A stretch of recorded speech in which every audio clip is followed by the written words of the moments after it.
You may return to your seats. Thank you.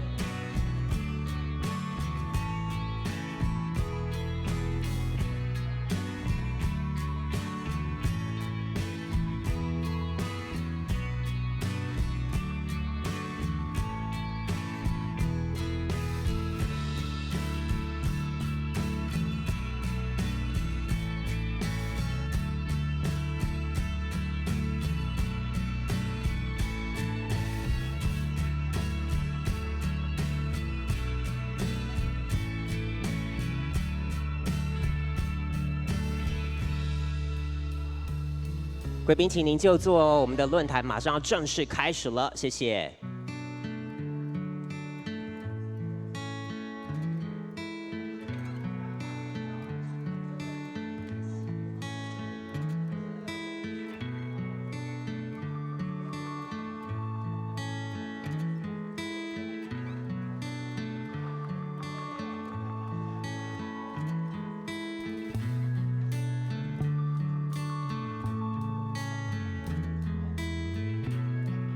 好，各位全场的贵宾，我们是不是一起站起来？我们大家站起来哦。先论坛的一开始呢，我们大家一起拍一张合照好吗 ？Okay, everybody please stand up. Let's have a photo together. 好，前2排的贵宾，前3排的贵宾，我们就坐着就好了。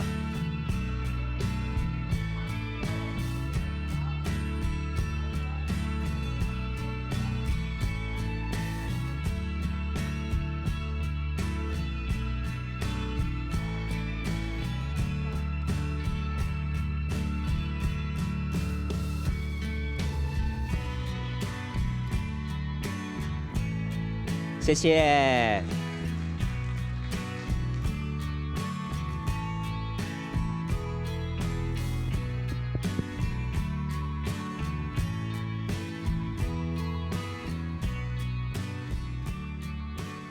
各位现场的贵宾，大家午安！欢迎大家参加 Beyond 2020国际设计创新论坛。Ladies and gentlemen, good afternoon and welcome to the International Design Innovation Forum。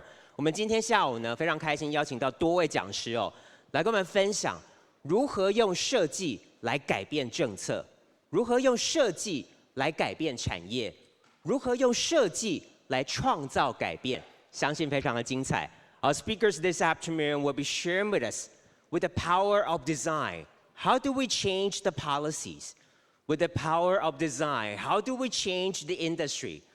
And with the power of design, how do we literally make a change in the world we live in?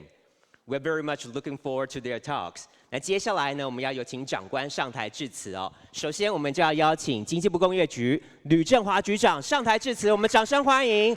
Ladies and gentlemen, now for the opening remark, please join me in welcoming the Director General of Industrial Development Bureau, Mr. Zhenghua Liu, to the stage. 局长有请。我们台创中心张董事长，我们新竹市沈副市长，我们立法院吴思瑶委员，以及 WDO 理事长 Mr. Sharani Vincent， 以及呢远道而来的国际设计组织的代表，各位女士、各位先生，大家午安，大家好。好，今天非常高兴哈，能够在2020年的第1个月。就跟大家在这边共同对于国际设计创新论坛的开幕典礼来共同讨论怎么样改变从设计开始。我们可以看到 change start from design， 不同的产业、不同的样态，设计导入之后，可以让它的附加价值提升。我们在金属机电，我们在电子资讯，甚至很多民生化工的这些业务上面，如果把设计放进去我们的产品里头，设计是可以让它的附加价值提升。那也跟大家报告，上个礼拜我们的总统经过全民的支持，获得最高的投票率，以及呢最多的票数817万张的选票，一张一张投出来的。就是让我们台湾未来走向高阶制造中心。那这样的工作在设计里头就是扮演非常重要的角色，让它的附加价值提升，让它往高阶设计去做推动。所以呢，不止在工业局主管的产业之外，我们台创也即将升格为设计研究院。刚刚 WDO 理事长还跟我说，几个月前在这个地方，总统亲自来宣布这样的设计研究院即将在2020设立。那这个背后最大的推手就是我们吴思瑶委员，他也高票当选，大家是不是热烈掌声谢谢他？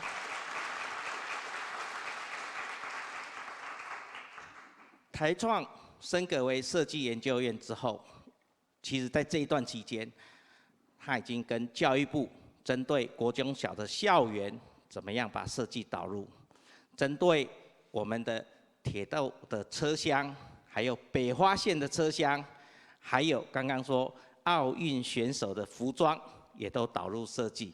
这个其实是一点一滴把台湾，把我们好的设计能量能够在地做更多的开展。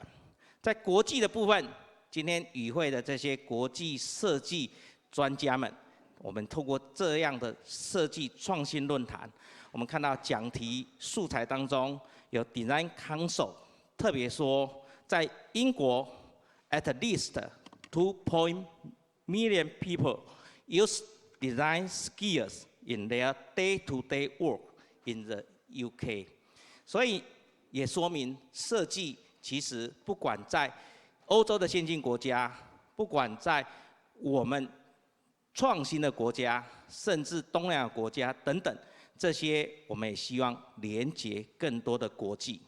那大家如果有注意到新闻，可以看到新竹其实正是把设计导入美学很好的一个场域，尤其许多新竹的公共建设，像幸福广场、渔人码头，还有连动物园都导入设计。我想等一下副市长一定会跟大家好好的分享。那我们希望把台湾制造这样的 MIT 能够往前去推动 Design in Taiwan。所以刚刚在拍照的时候，我又学到一个新的手势 ，Design in Taiwan 的 D。我想这个其实对于我们生活之中一点一滴去累积，要代表工业局再次感谢在座的各位对于设计产业的投入，以及呢对政府的建议，让我们的设计能够在台湾更加的发光发热。新的一年，祝福大家身体健康，万事如意，属于大家的设计年。谢谢大家。掌声谢谢经济部工业局吕正华局长，谢谢局长 ，Thank you so much to Director General Lu， Thank you so much。那接下来呢，我们要有请长期推动这个文化设计政策不遗余力，那这次也高票当选的吴思瑶立法委员上台致辞，我们掌声欢迎吴立委。Ladies and gentlemen, next, please join me in welcoming Legislator Siyao Wu to the stage. 立委有请。很不喜欢站在这里，我可以站这里吗？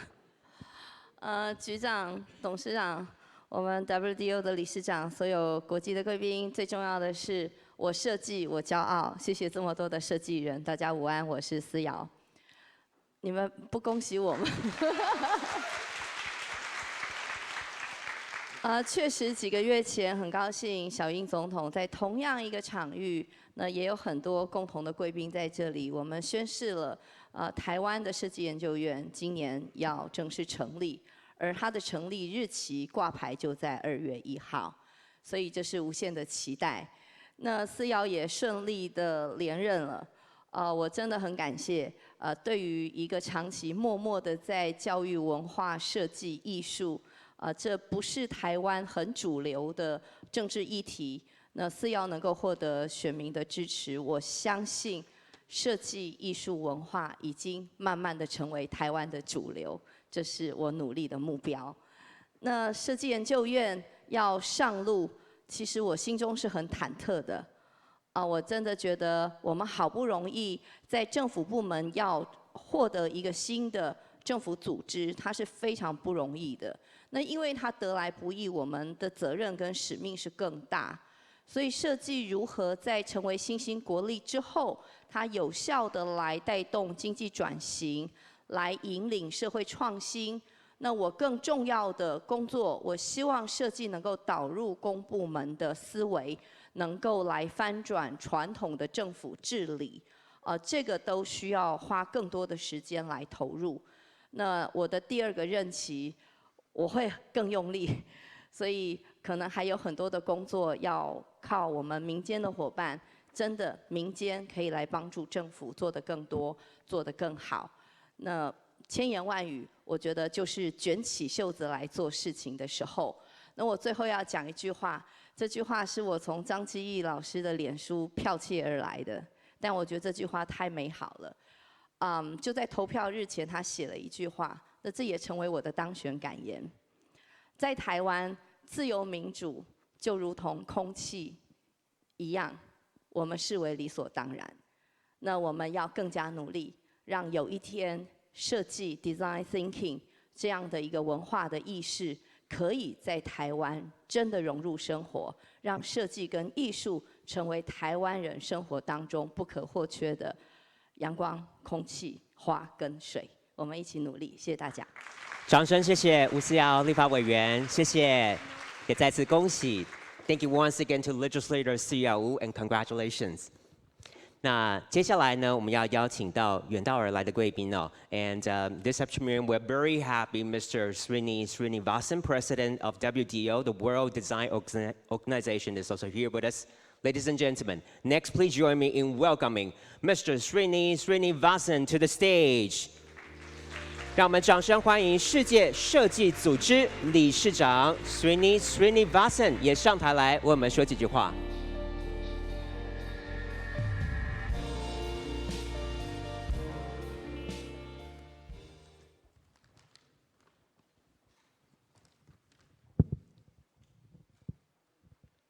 Dear Director General Lu Zhenghua, Ms. Wu Xiu Yao, Legislator, Deputy Mayor Shen Hui Hung, also my dear Cheng Chi, Chairman of TDC, and also my dear friends, ladies and gentlemen, a very warm good afternoon to all of you. On behalf of the World Design Organization, I would like to extend my congratulations to TDC and also for Taiwan design industry for their contributions to the design industry through several activities for the last 16 years.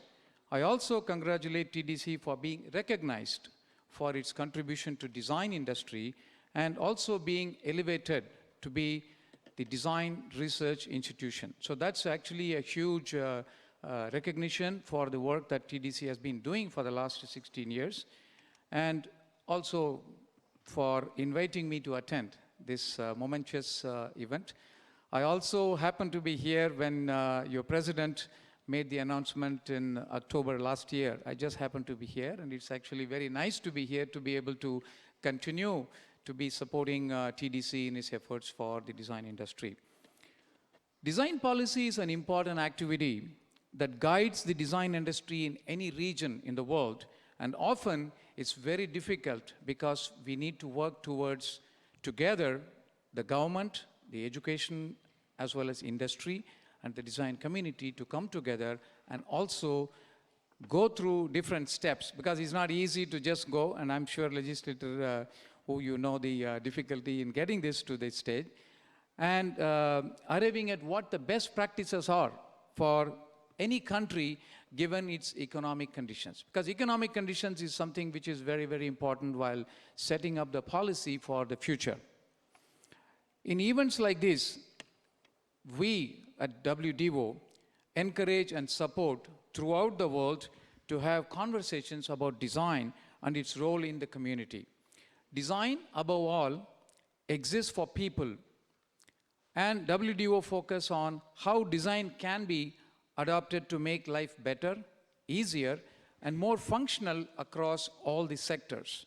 WDO has created a host of programs that focuses on the impact of design on urban spaces, economies, and citizens. Our programs have become living case studies that ultimately help us demonstrate the impact of design in the quality of life that we live. We hope TDC will become the meeting place in Taiwan where government and industry, private and public sectors, as well as local and international design communities will exchange ideas to arrive at the best practices that can be shared throughout the design communities, not only in Taiwan, but also outside of Taiwan in the world. We are excited to see how your story will unfold in the year to come, and we look forward to learning the effect of such wonderful policies that Taiwan Design Center is going to come up in the next few months. I hope that at the end of the policy roundtable and the innovation forum, there will be a society-based collection of activities that has the potential to support and inform innovation policy, as well as generate solutions to complex problems and challenges. In this era of global transformation, where we witness a whole host of problems, there is an urgency for the design community to join together, to collaborate, to enlighten, to improve and empower ourselves and also the others. We hope that TDC will utilize this conference to experiment with transformational design practices. We also hope that you will use the opportunity to question the processes, share the successes, and gain knowledge from failed attempts, and above all, nurture interaction between and for people. Through design, we hope to provide a more optimistic way of looking at the future of reframing problems as opportunities, and we hope that you will link innovation, technology, research, business, and the people to provide new value and competitive advantage across economic, social, and environmental spheres. Finally, I wish the very best for this Design Innovation Forum. Sheshe. Thank you once again to Srinivasan, President of the World Design Organization. 我们再次谢谢世界设计组织理事长的致辞。Thank you so much. 那接下来呢，我们要有请台湾创意设计中心张基义董事长上台致辞。我们有请董事长。Next, we'd like to welcome the Chairman of Taiwan Design Center, Ji Zhang, to the stage. 董事长有请。各位亲爱的朋友，大家午安，大家好。尤其来自国际的好朋友，千里而来哈，这一刻非常感动。就没有多久以前，去年10月23号，蔡总统在这里，宣布，台湾创意设计中心经历了17个年头，在台湾这一块土地，跟大家一起努力，让设计可以变得不太一样。他在这里宣布，2020年要成立台湾设计研究院。那同一个场合，我们今天办国际论坛，也即将在今年2月1号，台湾设计中心就即将转型为台湾设计研究院。那我要在这里感谢所有的关心设计所有在这个台湾土地努力的所有的好朋友，谢谢大家台湾设计中心成立2003年那一路走来其实我们台湾扮演了国际很多很重要的角色，包括我们在2016年举办了台北世界设计之都那在之前也举办了全球空前绝后的设计组织的世界的年会包括平面设计、工业设计跟空间设计所以从那个之后台湾意识到设计是国力，那也在2016之后接续的2017我们在台北世大运看到很多的设计师跟艺术家携手合作，创造了令人惊艳的开幕仪式也好，或者品牌。那2018在台湾的台中举办的花博，用台湾的科技跟设计跟艺术创造了完全不一样的世界花卉博览会。那一直到去年，在台湾最远的地方屏东，不管是台湾灯会年初的台湾灯会，或者10月的台湾设计展，创造了1000万的人潮跟400万的观光的人潮，可以看到台湾有非常多的设计、科技跟文化创业人一起携手合作，能够让屏东那么遥远的地方发生改变。我的故乡台东也在尼伯特台风之后成立了台湾地方的第一个设计中心。所以这一路走来，一直到现在目前，台湾所在的位置是一个绝佳的机会，我们可以用设计能够改变台湾。那最近大家也在网络上看到，连最难的台铁居然用设计导入做创新。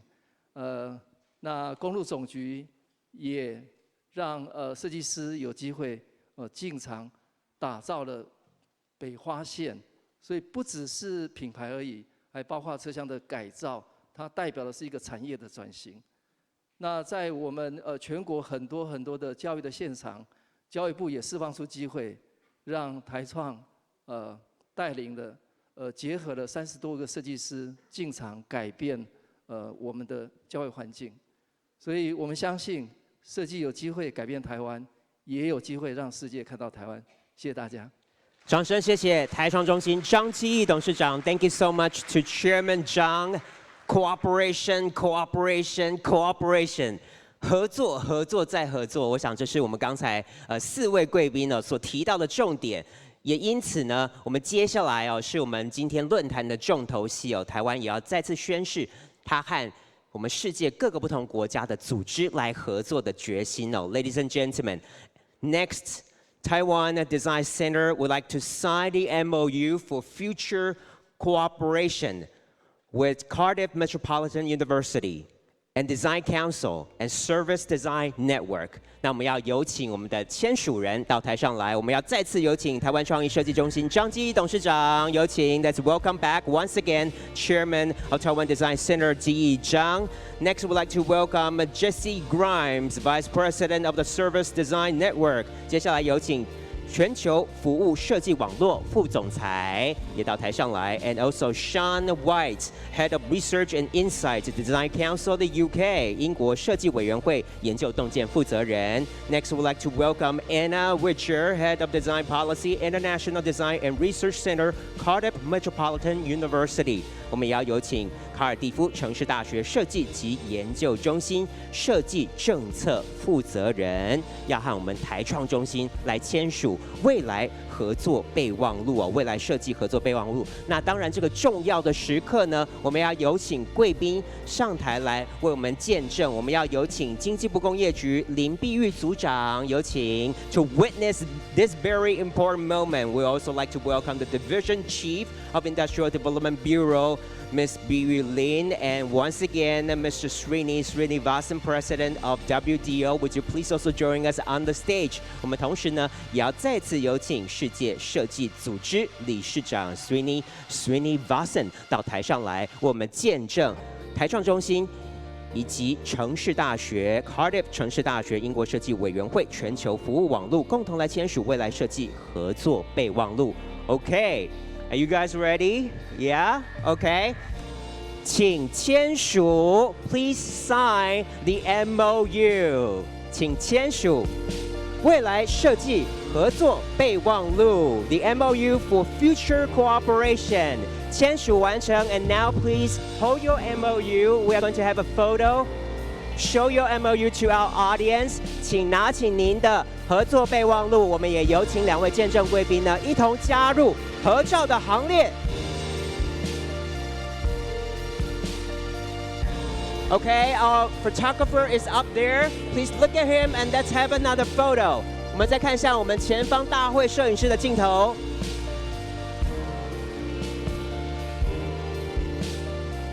好，我们请各位贵宾呢用热烈的掌声来见证这个重要的时刻。Thank you so much. Thank you. You may return to your seats.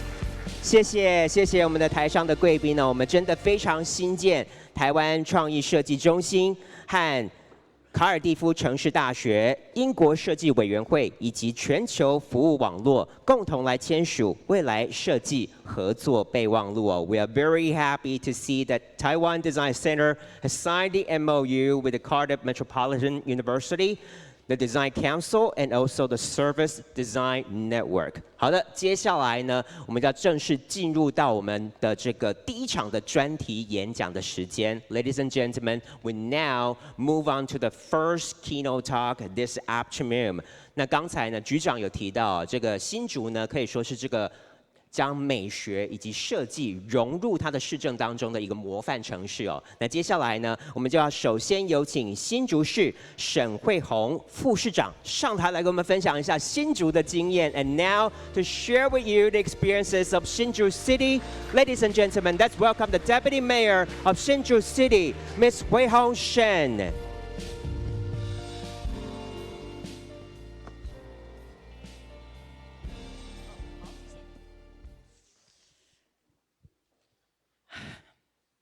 其实我很紧张哦，我知道今天很多人是为了我们家高颜值的林智坚市长来的，不过今天比较抱歉一点点，临时有一点状况，所以没关系。市长常常说，副市长你就是我的分身，所以我希望我今天可以讲得如同他一样精彩哦。这边我们工业局的长官，那还有我们WDA 的主席，理事长，以及我们的各位嘉宾，还有我们台湾设计学院设计中心的张基董事长，那以及我们所有的设计人、媒体朋友，大家午安，大家好。我来自新竹，那新竹是一个以前很多人都觉得走过路过不会记得的地方。那甚至所谓美食沙漠，所谓只是有很多大学、很多研究的机构，甚至就是觉得是科学园区，科学园区等于宅男宅女。但是在这样的一个城市里面，它其实已经有300年的一个历史，很悠久哦。那很不巧，它又刚好是全台湾平均年龄最轻的一个城市。大家知道有几岁吗？刚刚好38岁，38岁哦。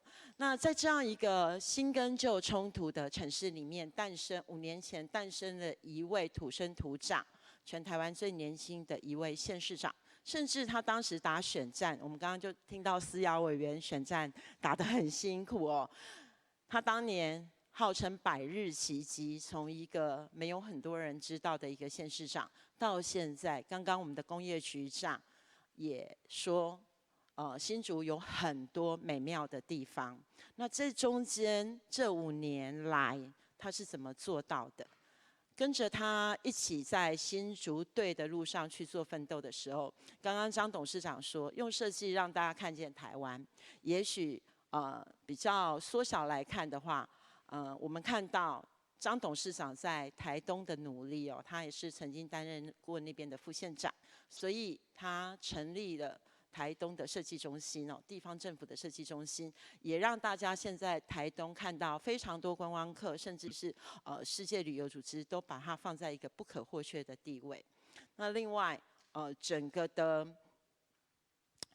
让大家用设计看见台湾，我们也希望让大家用设计。接下来不只看到台东、屏东、新竹，所以在这过程当中，有政府组织的努力，有领导人的决心，然后更重要的是有各位一起的参与。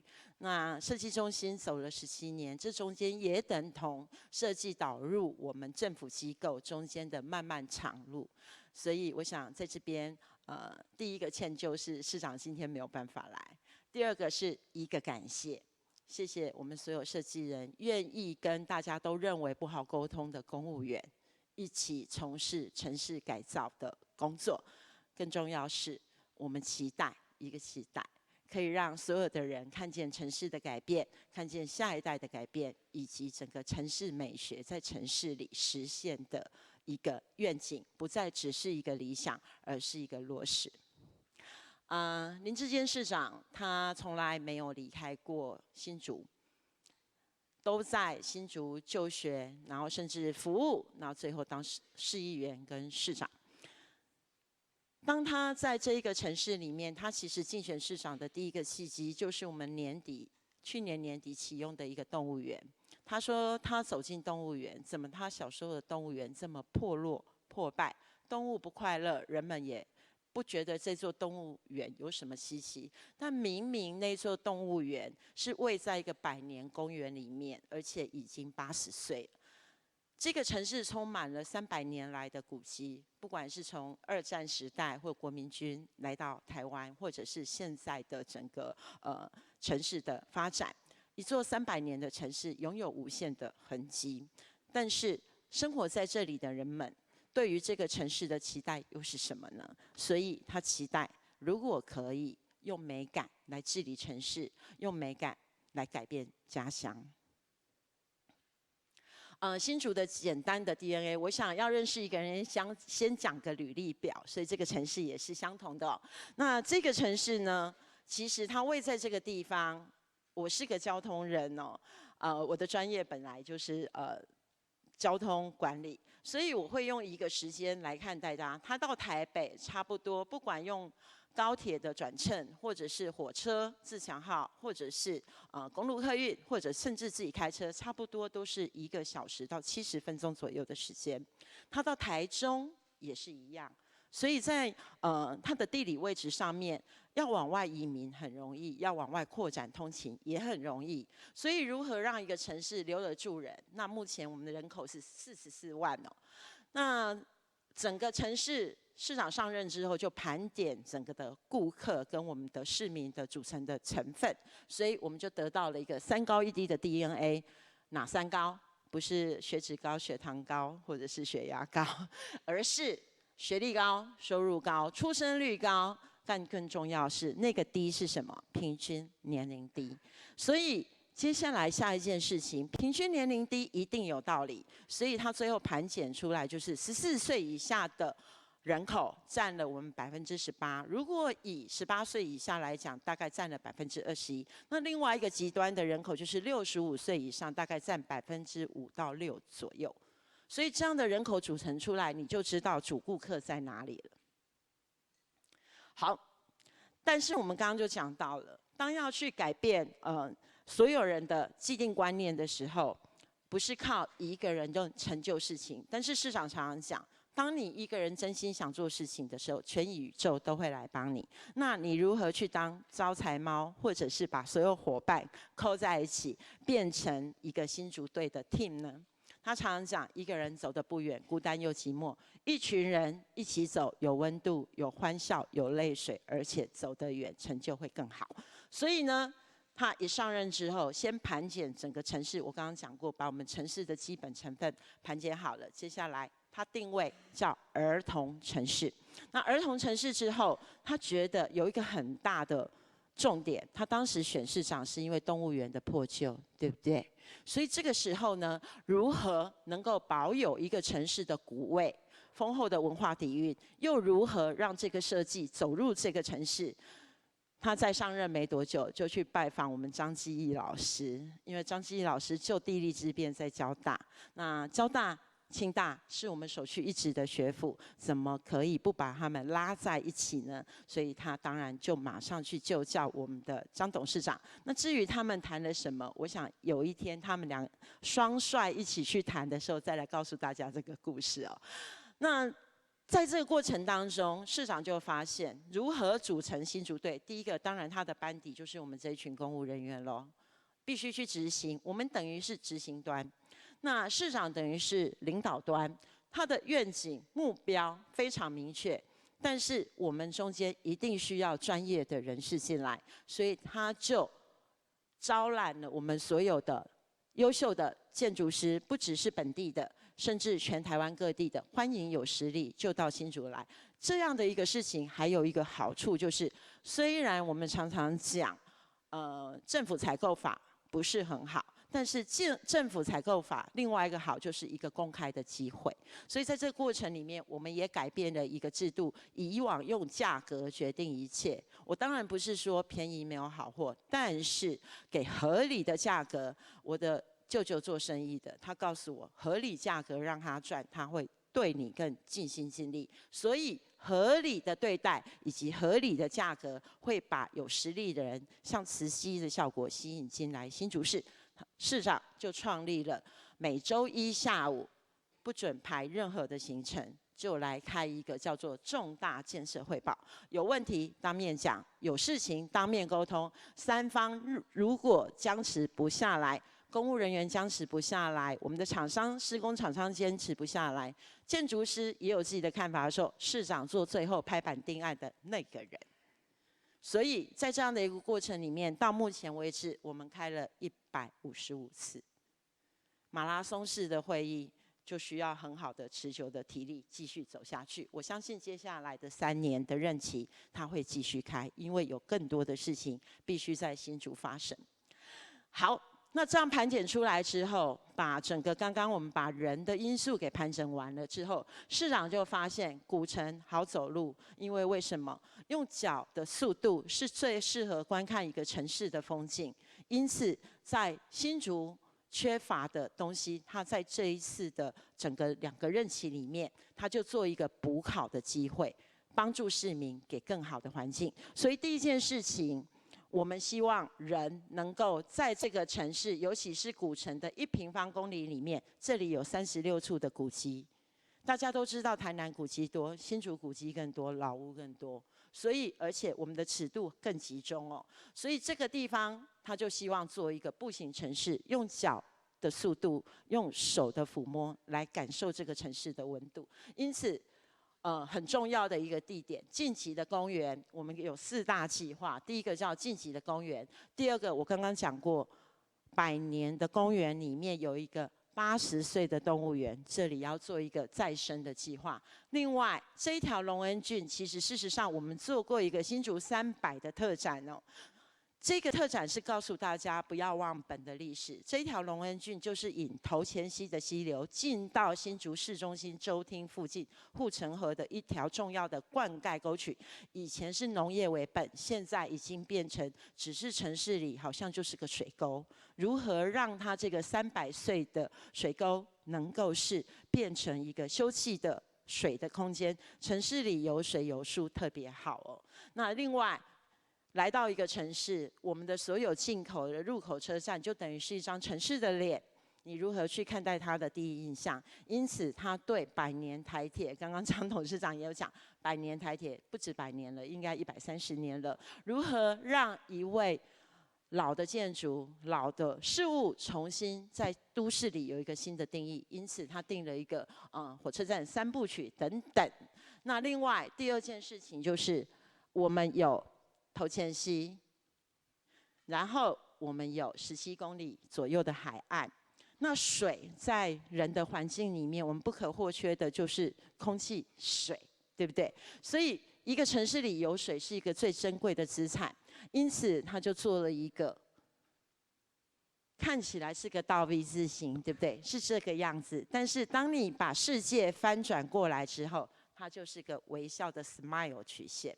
那因此，我们这边的11公里左右的头前溪河岸，以及我们原有的17公里的一个品牌，我们接下来就做了一个南寮，原来是渔港，我们把它转型叫一个渔人码头。那另外最往美最喜欢去的鱼鳞天梯，以及我们的风筝广场、亲子沙滩，以及相关的17公里跟头前溪的景观工程。那目前来讲，这些有些已经完成，有些都还在进行中。那我以下就把这3个大架构跟各位做一个介绍哦。步行城市的部分呢，我刚刚就说过了，有树，很多女生愿意走路，路只要平，有树有遮荫，对他们来讲，很多女孩子，尤其有家庭有小孩的，如果你给她一段20分钟的散步路程，她就拥有全世界了，因为她需要很多的自由。那我们在城市之声的部分，市长就接了护城河。跟经国新竹绿园道以及龙恩郡，形成一个4公里左右，也很适合一个城市居民早上或者是晚间饭后的运动。那另外我刚刚说过了，历史文化的部分，包含我们的古迹、老屋以及我们的整个城市历史，现在有很多老屋重生，也在我们的步行城市里面展现。那最重要的一件事情是，我们所有的生活绝对不要忘记，不是为了特定目的，而是为了全部生活在这里的市民，他平时就可以游憩，平时就可以去做生活，还有通学。以生活为本，但是累积上来的包含树、自然环境以及历史文化堆叠起来的新竹市，就是这样的一个步行环境。那所以呢，我刚刚说过了，在晋级的公园的部分，目前有22座已经完成18座，还有4座施工中。那总的绿地面积我们到达25公顷。更重要，新竹这个东行的城市，过往的城市设计，除了台北以外，我常常回到台北之后，走这个人行道，甚至想掉泪。为什么？台北花了很多力气，大概将近30年，把人行道造得很完整。离开台北人很难想象，台湾很多城市居然没有人行道这件事情。所以我们希望，应该让新竹人有一个好的步行的环境，不要有任何的城乡落差。所以我们的人行道在借由这个公园的部分，我们修缮有增加了8公里左右，那新增的有3公里左右。以下就是介绍，让大家知道事前事后，我们总是科学上要做个比较，尤其设计人都很喜欢在你还没有做之前，先把旧的样子用同样的角度、同样的高度、同样的光线去拍下来。所以我们也来做了一些新旧之间的比较。那这一座是市长任内第1座完工的指标性的，叫中央公园。以前呢，这边的树，周边居民不准我们砍，他说树长那么大不容易。那市长告诉他，树一定要砍啊，不是要砍，要修理，因为很多人门面要整理一下才会更好看。我们没有要伤害它，每棵树都珍贵，但我们好好整理它，也才对得起它。所以，当我们去进行了公园的梳理以及游戏的工具，以前只有老人才走进这里，为什么其他年轻跟小孩不走进去？因为地上的落叶跟积水会产生蚊蝇，让很多小 baby 的皮肤就是被蚊子咬。所以没有人要带宝贝进去，那只有老人会进去。所以市长就说，既然是亲子型的儿童城市，就应该把孩子带进来，让阿公阿嬷、祖父母可以带着孩子一起进去。朋友在这边聊天，老朋友聊天，小孩子有一个游具，也可以看着，增进祖孙的感情。孙子会回家，儿子女儿就会回家，所以老人家就会开心哦。那在这个中央公园里面，我们梳理了整个的树木，让它有纹理，然后我们增加了通用的无障碍的游具。很多人都以为当时这个游具的运动是从台北开始，其实第一个我也必须说，新竹也有比较辛苦的地方，想要告诉大家我们首创，但是也不容易被看到。不过市长常常讲，我们不怕人家学，因为我们可以再创新，我们有太多设计人，有张老师，有所有的设计人跟建筑师可以帮助我们。那这个以往就是很多的公园，我们也不知道它为什么要做一个水的风水墙。那风水墙旧了以后，就感觉很不舒坦哦，因为就不知道它要用什么。那再有设计理念也看不出来，所以后来市长就把它做成了这个通用的通用的一个游具。那我们都记得，这个就是溜滑梯的部分，沙坑。我永远没有办法想象，为什么一个孩子可以在沙坑夏天玩2个钟头不会累，大人都快晒昏了，小孩他有他的世界。所以我们就发现，一座沙坑就是孩子的天堂。那另外这个是旋转型的完工的一个旋转器，就是可以让你坐在那边做很好的一个处理。其实这里还有一座他们没有拍出来的，是一个往圆形的荡秋千，让我们一个无障碍的委员，他说他30几年来从来没有荡秋千过，结果那一次他来看我们的设施时候，坐在上面笑得很开心。他说谢谢新竹市政府的中央公园，让他一辈子第1次荡秋千成功，任务达成解锁。好，刚刚就讲了这一条300年的灌溉沟渠，在整个城市的演进里的脉络。那这个时候，它右周边其实是我们很棒，很多人都说这里很像敦化南路哦。敦化北路的高级，敦化北路是比较商业区，可是就很像林荫大道、行人爱路这样子的一个地方，我们那里叫三民路。那这一条河流本来味道也不太好，但是呢，市长第一件事情，我们先改变地表。接下来第二阶段就是做砾间的水的干净，所以水质的改变。那这2阶段都做完了。那现在目前来讲的话，走在这边，商家的价值也上来，很多小商店、文青型的商店也在这附近。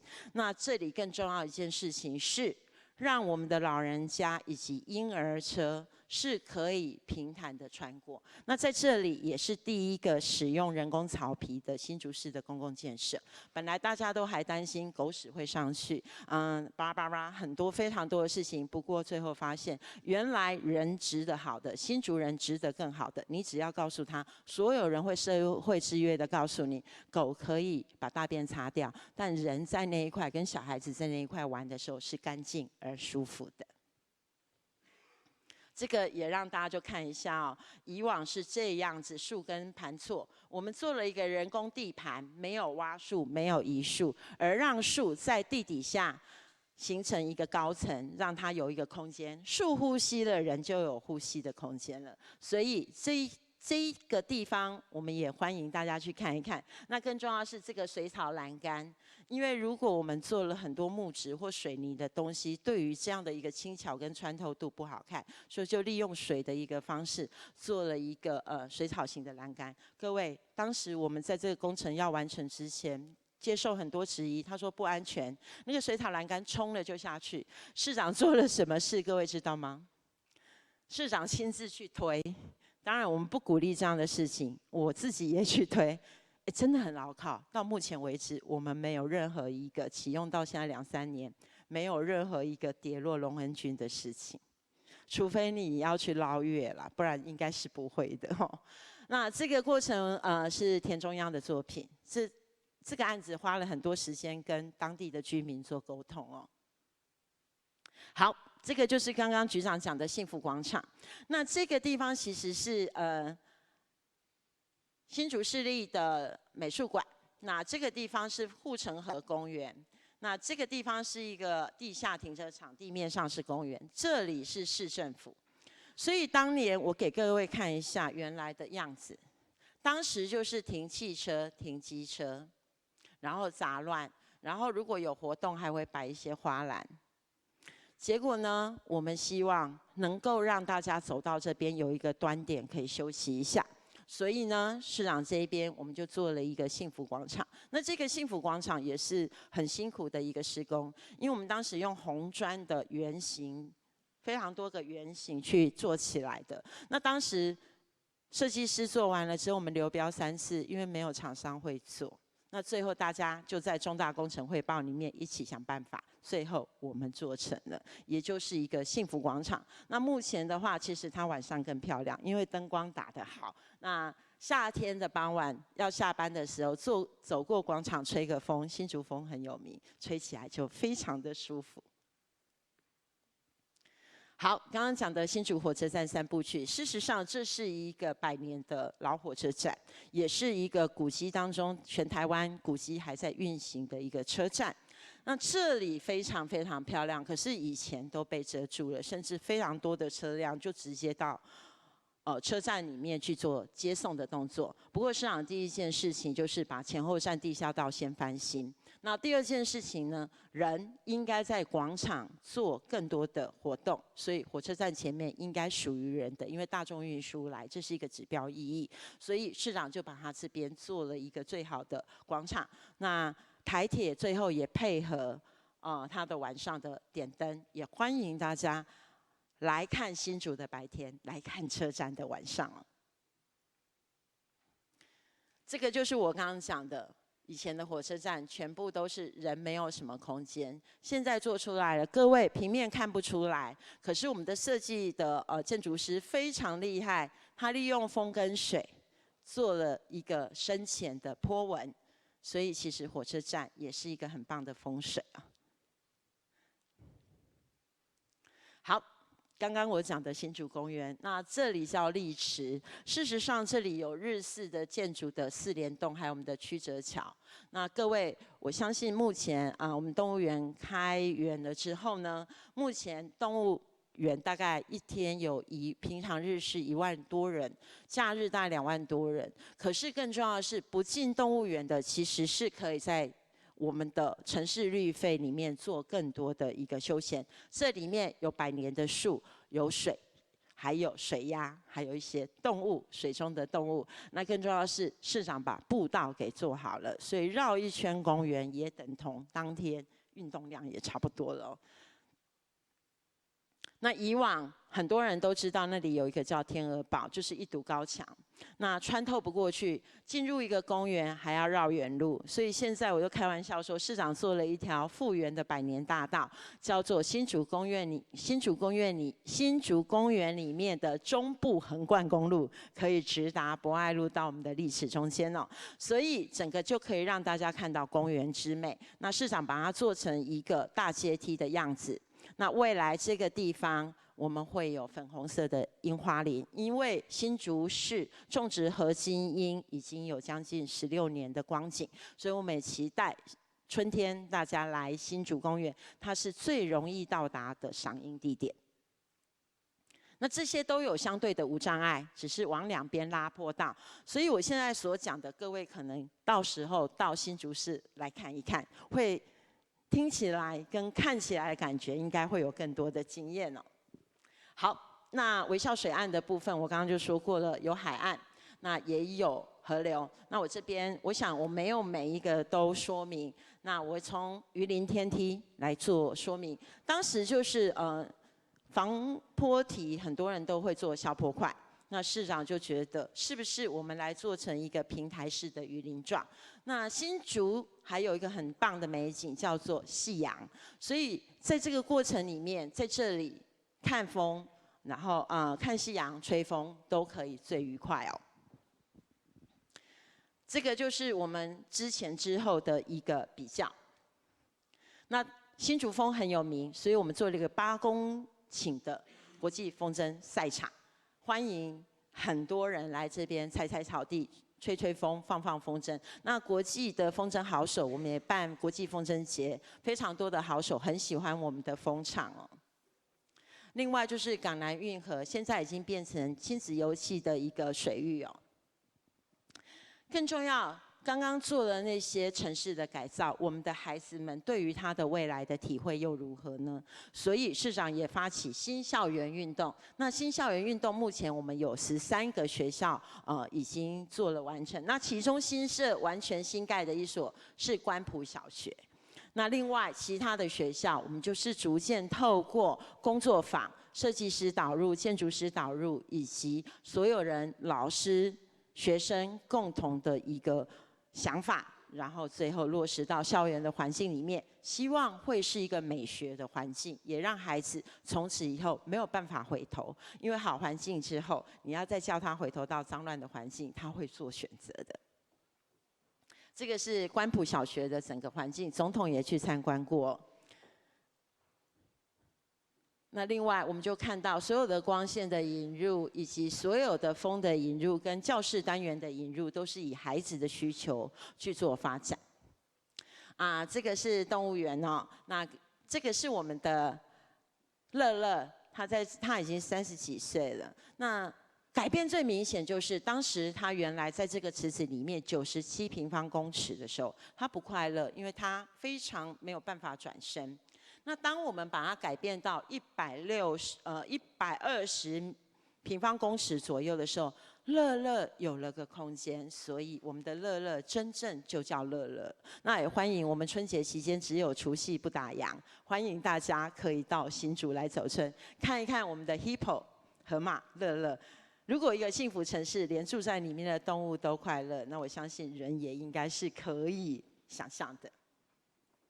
好，这个当然就是我们现地的没有笼子、没有栅栏的一个类动物栖地的动物园。我想市长非常清楚的了解，如果一个城市没有人的气味，没有人的生活，这个城市只是一座死城。但是他了解到，当一个从事政治的人物，一个愿意为家乡服务的人，他有理想、有愿景，愿意走下去，那他以人为本这件事情本来就完全可以被支持。另外一个，城市里太多东西太拥挤，所以他想应该是跟张老师请教过之后减法设计哦。那另外很重要的一件事情，今天在设计人的场合，我们不是告诉大家场面话，而是真的尊重设计。我也相信，像天下杂志的未来城市一直在努力告诉我们，未来的城市治理，我们所有的公务人员必须跟随着城市的脚步，在做所有的改变。所以，就像经济部工业局以前我们只认为他做工业设计，但是没想到现在引领台湾设计风潮的是我们的工业局。所以，一座古城因为导入设计，用美学涵养，我们相信新竹的改变，大家看得到。也跟各位预告，我们今年会做台湾设计展，也谢谢我们所有的人的帮忙。到时候欢迎，这里就是个修舞场，希望大家可以到时候一起来竞争、观摩，让我们的新竹更好，让台湾更好。当然，设计展为明年的灯会暖身。所以我相信未来有更多的事情会在新竹发生，但是少不了各位设计人一起帮助我们市长一起做最棒的新竹队。市长说过，只要开始，改变就会发生；只要一起走，就会走得远。我相信市长这件事情跟他的决心，一定可以让我们的新竹未来只能往前走，不会再倒退路。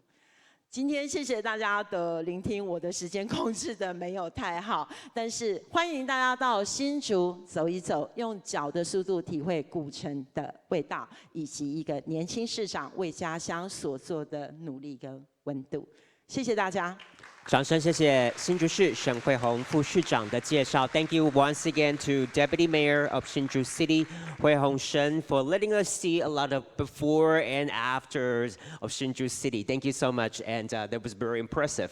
非常谢谢我们的副市长的介绍啊。那接下来呢，我们稍微将这个焦点放回这个设计政策，我们要有请欧洲的专家来跟大家来分享。Next we are going to switch the focus to design policies, and for that, we'd like to welcome Ms. Päivi Taco-Kallio, President of BEDA, the Bureau of European Design Association, to the stage. 我们为各位邀请到的是欧洲设计协会主席 Päivi Taco-Kallio， 掌声欢迎。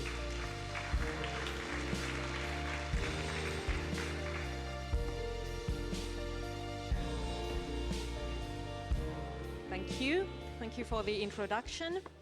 I'm very happy to be standing here today with all of you. Especially, I want to thank, of course, the dignitaries in the front row. Thank you for Taiwan Design Center for the invitation. It's a great pleasure to be here. But also from where I stand, you are all dignitaries in the audience. You have taken time to come here, your valuable time, and to listen to all of us who will give presentations today. So thank you to all of you for doing this. Now, towards next generation design policies, how can design serve? In this question, there's a very important message I want to communicate to you, and that's that design is in a service position. Design is here to serve success of you, of your cities, your villages, your country, as much as, from my point of view, representing Europe, it's in the service of creating success for Europe. I'm representing BEDA. BEDA is the Bureau of European Design Associations. We are an organization of organizations. So our members are not individual designers. Our members are design organizations in 25 countries in Europe. 47 organizations altogether in 25 countries. You might think that it's an easy combination, creating a European design organization, and from outside, Europe might look very similar and consistent, like Europe would have a clear, specific identity. From outside, obviously, this is true. But if you go inside Europe, you will immediately realize that all countries in Europe have their own character, their own identity. And that sort of gives us, in BEDA, a bit of a challenge, because we represent Europe. It's our responsibility to put together the understanding of design and design practices, design policies in all our member countries. And you all know from your own experience also that when you have to put together different aspects, different thinking, it's always a challenge. But this is also where design is rather good at, facilitating processes where different entities, different partners from different levels of society take part in. So definitely this is also our ambition and our task in Europe. We call ourselves Voice of Design in Europe. And why can we do this? We can do this because we have a representation of very many countries in Europe, from Austria and Belgium to Denmark or Estonia, from France and Germany to Ireland, Italy, from Malta, Poland to Spain, Switzerland, and the United Kingdom. And in fact, later today, you will be hearing our two representatives from BEDA's two member organizations. They both happen to be from the UK, Design Council and PDR. Their voice will be heard here today. So we really represent the whole Europe through our member organizations. What are our member organizations about? Basically two types of organizations. They are either professional and trade organizations for designers, so professional designer organizations, or they are national or regional design promotion centers, like Design Council, for example. It's a promotion center. The organization I represent in my home country, Finland, north of Europe, is a professional association for designers. So these two types of design professionals are represented by us. Now the map of the world. Taipei, you immediately, of course, recognize Taipei, your hometown or town you're visiting from Taiwan at the moment. And then in the middle of the map, you see Europe, which I'm representing.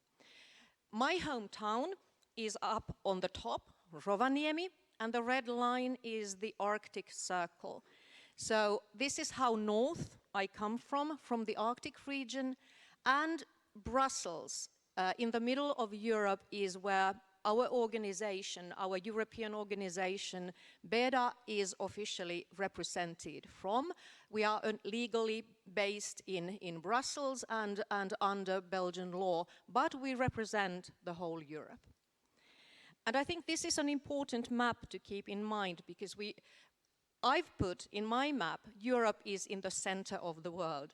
In your map, it would probably be Taipei and Taiwan in the center of the world. So everything is very relative. We tend to look at things, look at the world from our own perspective.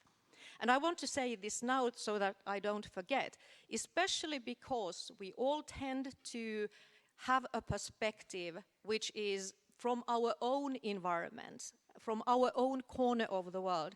It's very important to have opportunities to visit other places in the world as well, to have a look at your own environment from afar, from a distance. It gives you a different understanding of your own environment as well.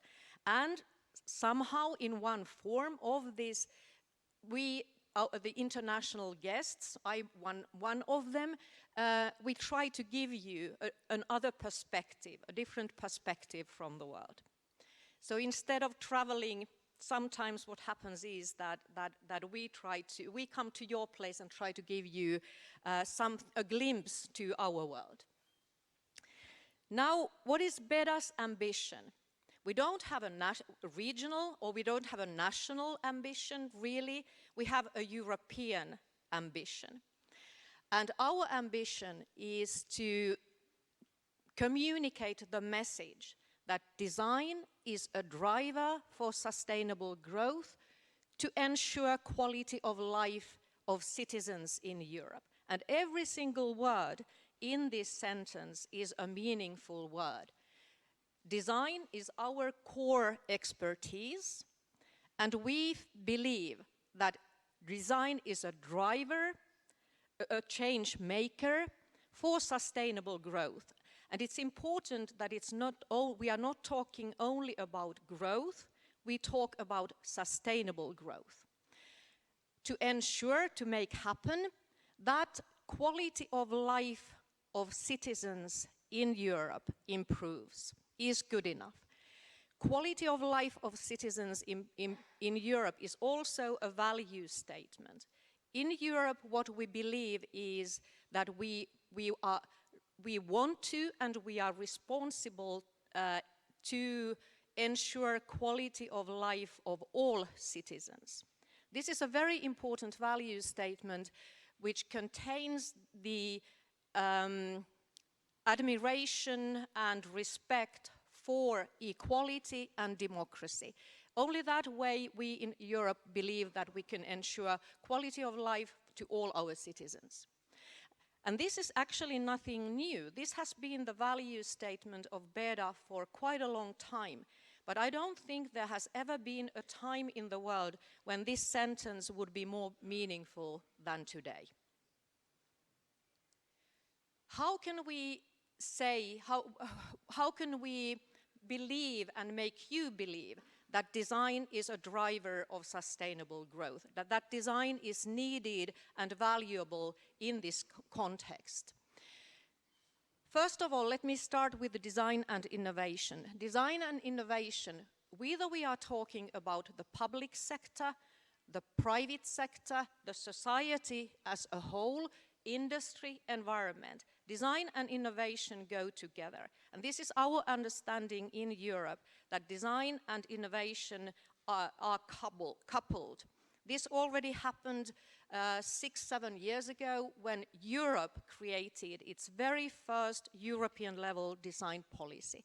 It was connecting design to innovation. Another issue that we pay a lot of attention in Europe is services. Well, I'm even putting it this way, services over products. Because this is one way that societies in Europe have changed. Services have become very important. We even talk about servitization of economies. Thank you, Andrea, for mentioning this to me yesterday. Services over products. Another thing which is critically important is intangible value. The value does not lie in tangible and concrete objects, products alone. More and more, they lie in intangible issues. And this is what we refer to when we talk about how much intangible value happens in Europe. IPR-related fields, those that are related to intangible values, already create 45% of GDP in the whole Europe. That's a lot. And design, as part of IPR-related fields, as part of intangible value, create more than 16% of GDP in Europe. So this is why we can say that design matters. It plays a strong role in European economies. And the facts, they come from EU IPO, European Union Intellectual Property Office, who does research on this in 2 years intervals. So this is not our saying, it's EU IPO who does research on this. Now we know that intangible value plays a big role in European economy and IPR-related fields. Also, we can back the role of design with Future of Jobs report by World Economic Forum. A few years ago, they predicted or did forecast on what are the top skills needed in 2020, the year we are living at the moment. And the top skills they identified, the 3 top skills are to this year are complex problem solving, critical thinking, and number 3 is creativity. If you compare this list with 2015 list, creativity is number 10. Now it's number 3.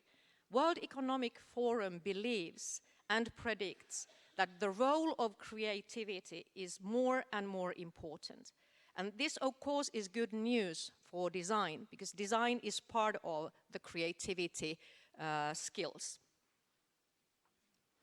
So we know that design is in demand. Based on the facts and figures, based on our understanding, design is in demand. But the question, of course, the big question, the $1 million question is, what is it in demand for?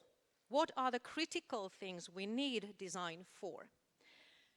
To be able to understand, even from the point of view of design, from within design field, we need to know what defines our success. And, of course, the only thing that in the end defines the success of design is our ability to solve challenges. If we can solve challenges, your challenges, anyone else's challenges, then we are in need, and then we can become successful. Design can become successful. So the only thing we now need to know is what are the challenges we need to solve? Well, in Europe, the challenges we need to solve are, of course, those that are related to success of Europe. What are the critical factors that can help Europe succeed? We all know that the critical issues that we need to solve are related to these huge challenges here. Climate change, and one of the solution pool, circular economy related to climate change. The other one, digitalization and AI, of course, artificial intelligence, skills, both developing new skills and reskilling, and values. And the critical value in Europe is no one is left behind. This is something we repeat in European policy. No one is left behind, which means that we are based, our work and thinking is based on democracy and equality. So what has happened here is that relatively simple challenges have changed into highly complex ones. They have been simple challenges have been replaced by very complex ones. No one can say that climate change or digitalization is a simple challenge. They are really complex challenges.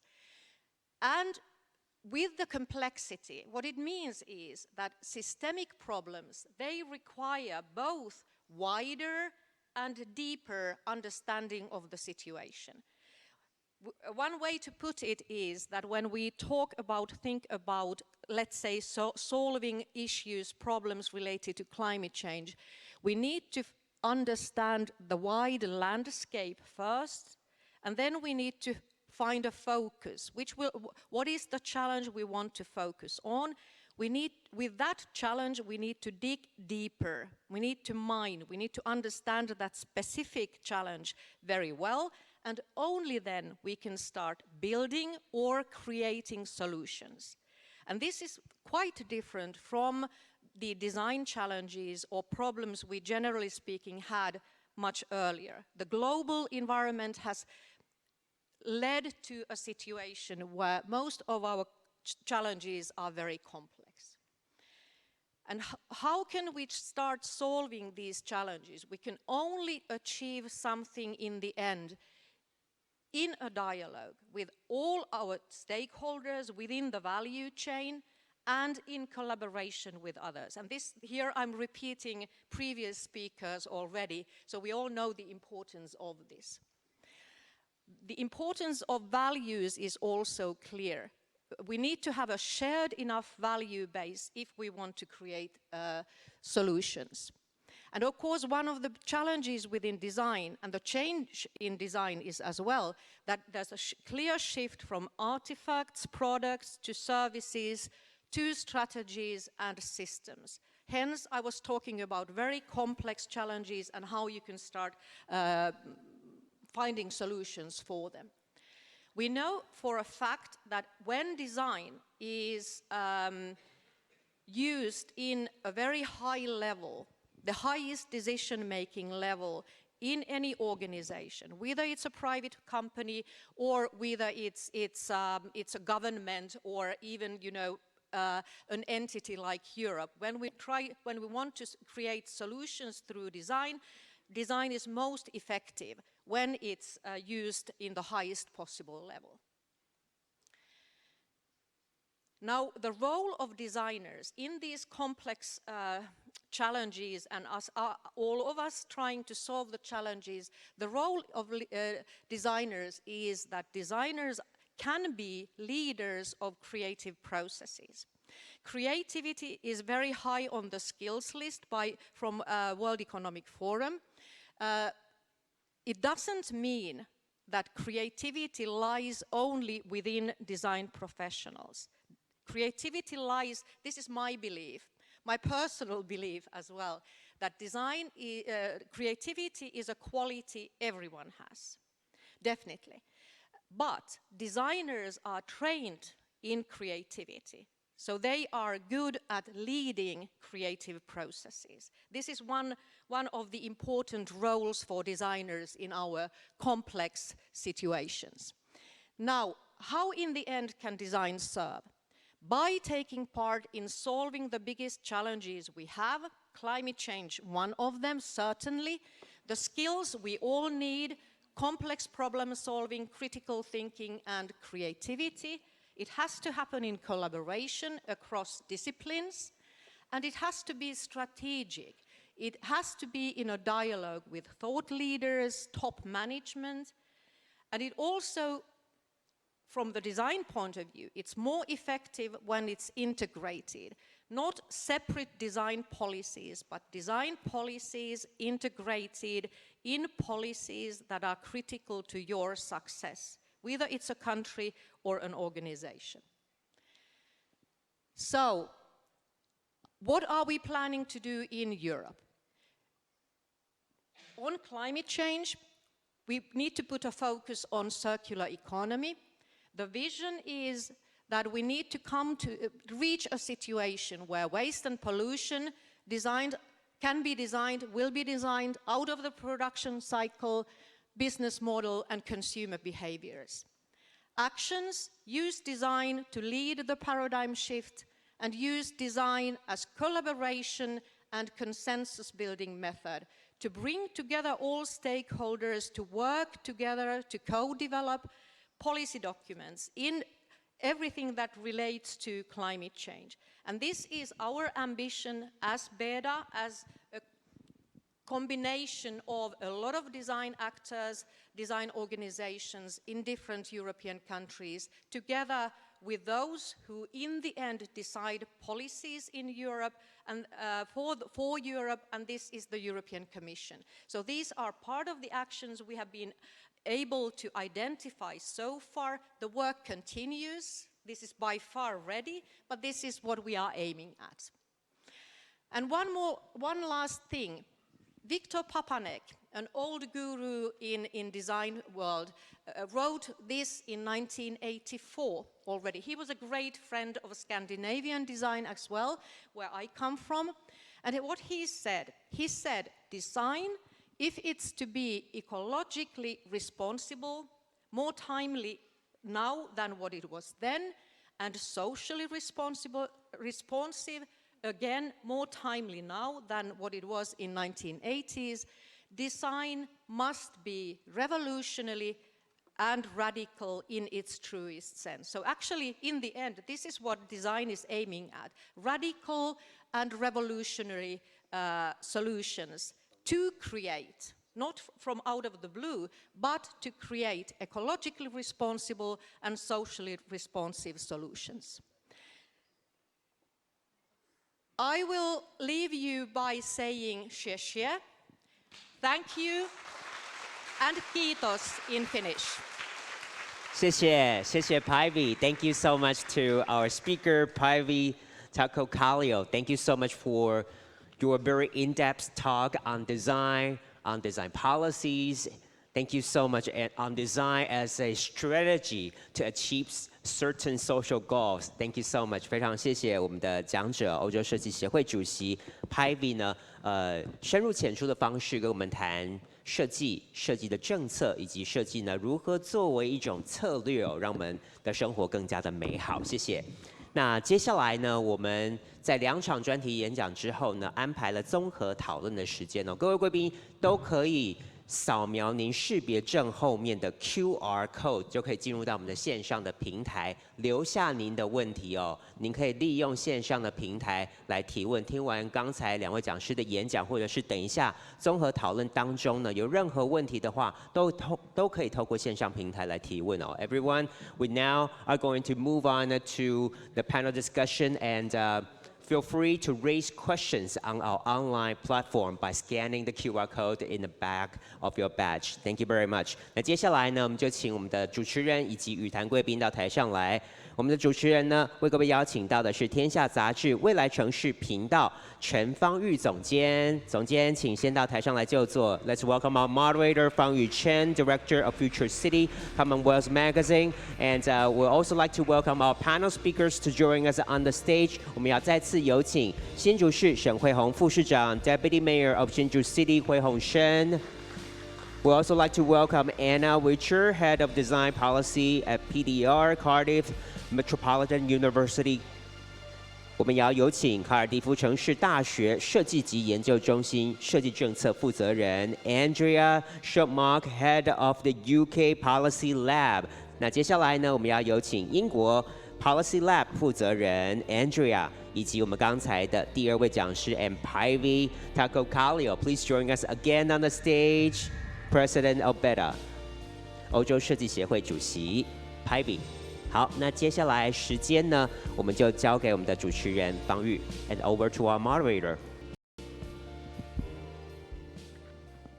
好，谢谢副市长还有 Päivi 刚刚精彩的演讲。那我是陈芳玉，天下杂志未来城市。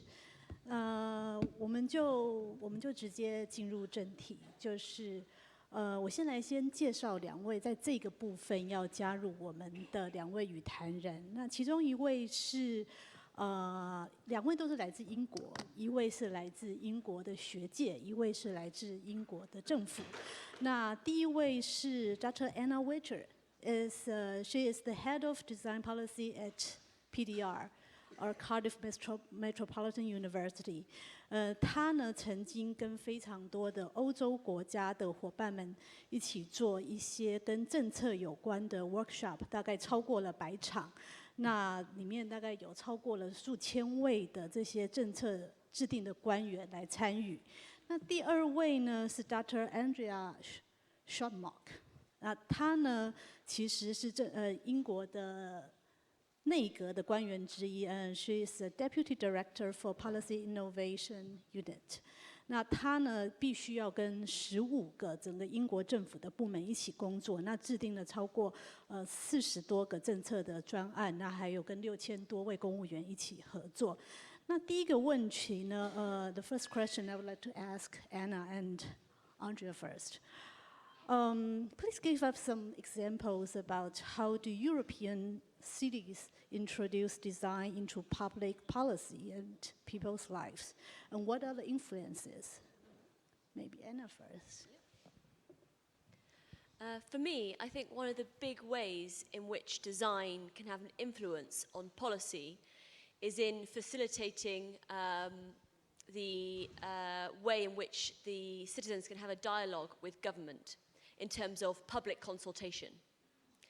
There is a tendency in the UK to default to digital.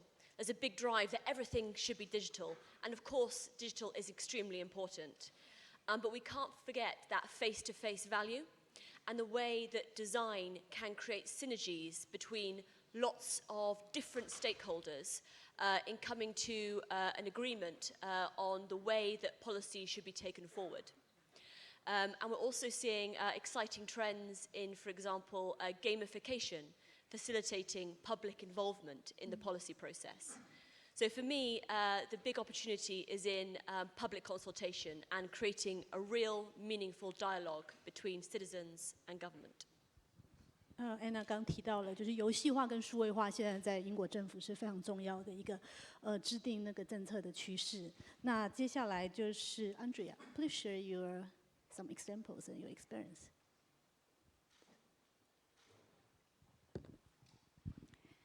So firstly, thank you. I'm very honoured to be here today. So I work in the policy lab, where we work across the whole of government. So any policy in any department, this is quite unusual, and I run a multidisciplinary team to do that, and design is part of that. And to give you an example, we've all heard about autonomous vehicles and driverless cars. At the moment in the policy lab, we're working on smart shipping, so autonomous vessels in the oceans. And of course, this is an international issue, and it's also something where we need to create new regulation. So in the lab, we are using design techniques to, including gamification, to develop the policy regulation. So this is not design policy, but the use of design in all policy, and in this case, in transport future policy. 好，谢谢。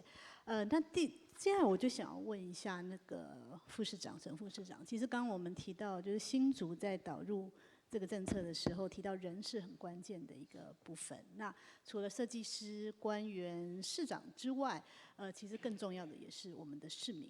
那你们是在什么样的过程中，或者用什么样的方式把市民加入这个政策制定的过程？可不可以跟我们分享一个例子？事实上，社群网站很好用，对不对？市长有粉丝专页，有很多人晚上不满意就会半夜上网。他可能在真实的世界反而不会讲话，因为他面对权威或威权。所以市长刚开始的搜集资讯的管道，事实上是脸书的留言或私讯。另外一个，市长太清楚这块土地了，他自己有3个孩子，所以当婴儿车推不动，他不用问别人。在这个过程里面，他发现他跟我们所有新竹市的年轻人一样，3明治时代必须去面对他的工作，面对他的收入，面对跟太太的感情，面对老一辈的要求，面对孩子的期许。所以我常常讲，我们的那个中间世代就是最肥美的腰内肉，要贡献出最多的事情。那市长在这个过程里面，他一步一步的体现，他也发现原来共同的主流都是对人生活的精进。所以在这个设计的过程当中，他是最好的顾客，但是他不能以一个人的意见为意见，所以非常多人因为他在地，就会告诉他很多事情，集合起来的意见去梳理了之后，他就发现，确实，休憩的公园环境以及人行道跟一些需求，所以市长在这个对话的过程当中，透过跟自己的对话，透过跟市民的对话，透过跟他不一样立场的相对论。就发现了整个城市的建设必须做适度的保留跟适度的更新。那这中间专业上每个人会有美的定义不同，但是美的定义是不容置疑的，每个人都会有一个感觉，所以我们就导入专业设计人来跟我们一起做对话。那另外，我们的公务员在训练的过程，市长也开讲座。每年的训练不再是吃吃喝喝或上完课拿到学习时数，而是扎扎实实的把大家关起来。也不是叫关起来，就是去一个 teamwork， 然后去说出自己的意见，勇于表达自己的想法。更重要的是，有问题没有关系，解决问题。谢谢。所以听起来市长是一个非常接地气的，跟生活是紧紧绑在一起的一位政府官员。但也不是每一个官员都是这样子哦。所以接下来这个问题，我就想要请问 Pavy， 就是we must address the issue of balance when we combine the policies and design and innovations. How do we close the gap and achieve the balance between innovation and policy? Well, you asked a difficult question. Thank you for that. I think maybe in my presentation, something I touched there was facts and figures. I would say that if you are a realistic person, you wouldn't believe that design has value straightforward. Why should you? You need proof. So I think there's already a lot of research in the value of design in European countries, other countries as well. So get to know the facts. Don't even go and ask the designers necessarily for the facts. Check the research yourself and believe those facts. I think this is one of the ways you can become convinced of the value of design. And then I think there's another way of doing, or other thing you can do as well, which is take the risk and try. Give it a try. And if you find it useful, you will use it again. But give it the benefit of doubt and try it first. Thank you. The next question I would like to ask Anna, like as Pavy mentioned, the policymakers need to try. And I know you have organized a lot of workshops, and I believe you have provided a lot of tools for them to at least give a try. Can you please help us? How do you help them to get the tangible understanding of the value, and how do you use the tools? Yeah, absolutely. So design is a very abstract concept. I even have difficulty explaining my own job to my own parents. So therefore explaining design to people in government is also very tricky when they don't have contextual background. And so as Pavy said, one of the best ways to understand design is to experience it, to take the plunge. And I think one of the key attributes of design is the way it enables you to put yourself in the shoes of someone else. And very often when public administrators make public services, they make them so it's easy for them to deliver, rather than actually thinking about what it's really like to experience those services. I'll give an example from a client which I'm working with, which is the European Central Bank, a very complex organization, extremely complex services about banking regulations. And not only that, they're dealing with 19 different countries, which all have different legal structures, different languages, and different customs. And when you have to create single services for 19 different countries, it's very complicated. And what they don't always appreciate is what it's like for the people experiencing those services.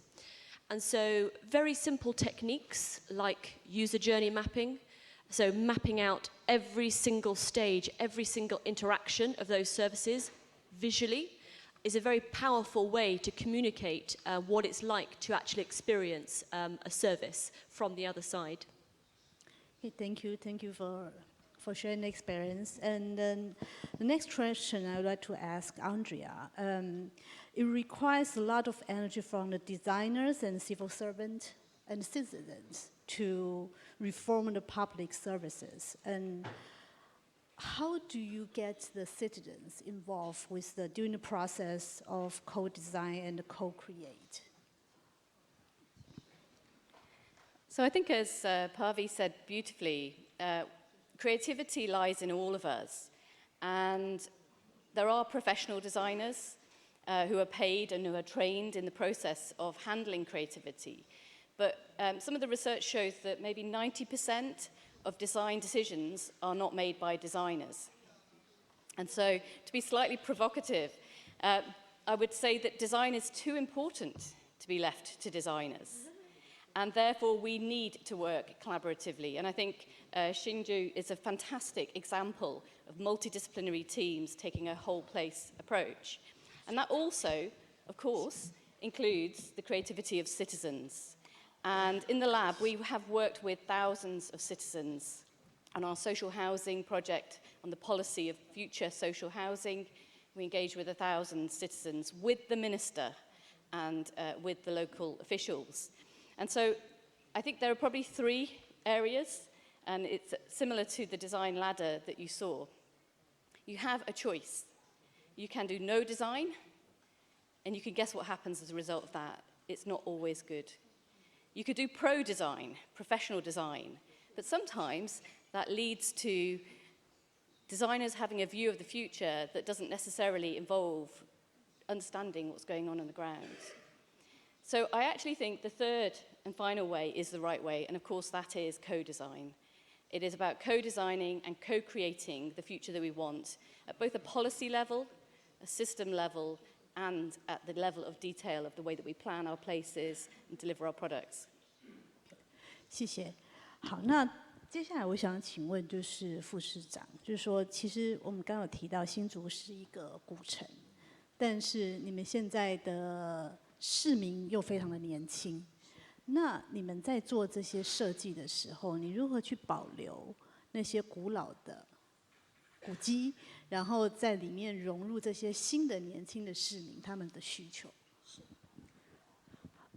我们举100年的新竹公园跟100年的83岁的80岁的动物园，其实现在83岁了啦，因为工程大概有2年左右。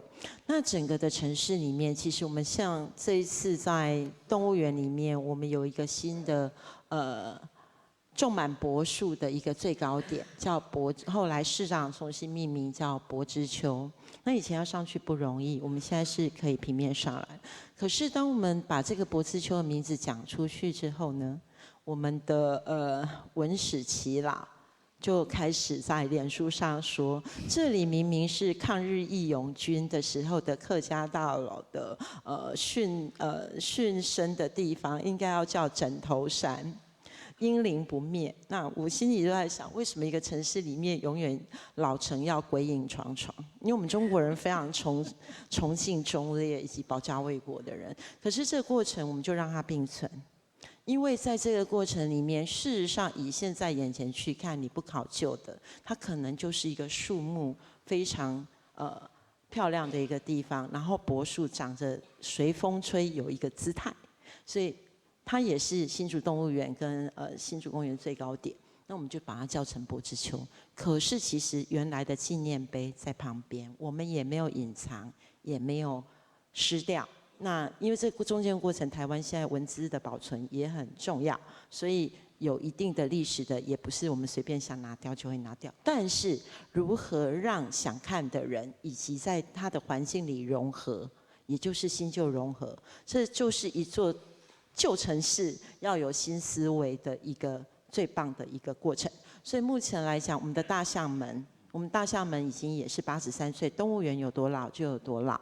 欢迎大家到时候去看那个非常棒的一个蓝色，我们就不舍得把它拿掉，因为如果我去做一座新的门，那这一座动物园又有任何价值呢？所以我们把它复原为旧的颜色，但是我们把周边的脏乱都整理掉，所以一座新竹动物园跟一座新竹公园，就是我们这一个城市最好冲突而并存的一个过程。那这当然日后都有很多故事可以说。那非常多的新竹人会热心的告诉我们一些事情，不过我们也会把最基本的人的需求，比如说对历史的认知，对环境新鲜改变的一个需要，那透过专业者，市场引进专业者，把我们的需要告诉他之后，我们就有了今天所有重生 reborn 的新竹动物园。这就是一个最好导入设计的一个例子。那更重要一点，还有一件事情叫做不会说话的。不会说话的还有2个，一个是动物，一个是植物，它最难了解它的需求。所以我们新竹公园里面的树，100年以上的是几乎不移植，但是我们应该梳理它，就像我刚刚讲的，我们不砍不移。不修，就是不移植啊，不修，不会去把它给重新再换到另一个地方。可是我该把它的环境做得更好，让它可以有下一个100年，因为树可以很久。所以整个新竹公园里面，在这样子的一个修缮下来。我们就可以发现，植物也得到比较好的涵养。那动物我刚刚讲过，我们都说动物园是一个世界趋势里面来讲不得不的罪恶存在。因为很多人对动物平权的这件事情来说，会觉得你不该把热带的老虎养到寒带去，你不该把北极熊逼他离开爸爸妈妈到热带去盖一个冷气馆给他住。可是为了很多的生命教育，因为很多人并没有那样的能力去了解世界的物种，所以我想这个趋势还会被讨论下去。不过以现有来讲，我们希望动物能够在它不能言语的过程当中，透过饲养员以及透过动物的有没有刻板行为，来看看怎么样该给动物一个更好的平权。所以新竹公园就是一个新旧平权，人跟动物跟植物的一个对话缩影。好，谢谢副市长。And the last question is for Pavy. And you mentioned Arctic design in your presentation just now. And in the last few years, sustainable design and the circular economy has become the most important issues concerned by global public sectors and enterprises. I'm wondering, how do other regions or countries like Taiwan, we are on a tropical island, can we apply the approach of Arctic design on the sustainability and circular economy policy making? Well, I seem to get these huge questions, trying again my best to answer. I need to perhaps explain a bit first what Arctic design means. You saw the map of the globe, the global map, and you know now already that I come from the very north of the world, spot on from the Arctic Circle. I moved there 11 years ago. And moving there made me realize that the Arctic region is having a lot of challenges. I think it was actually a time when we in the Arctic already realized, a bit before than the rest of the world, that we need to start taking actions in relation to, for example, climate change.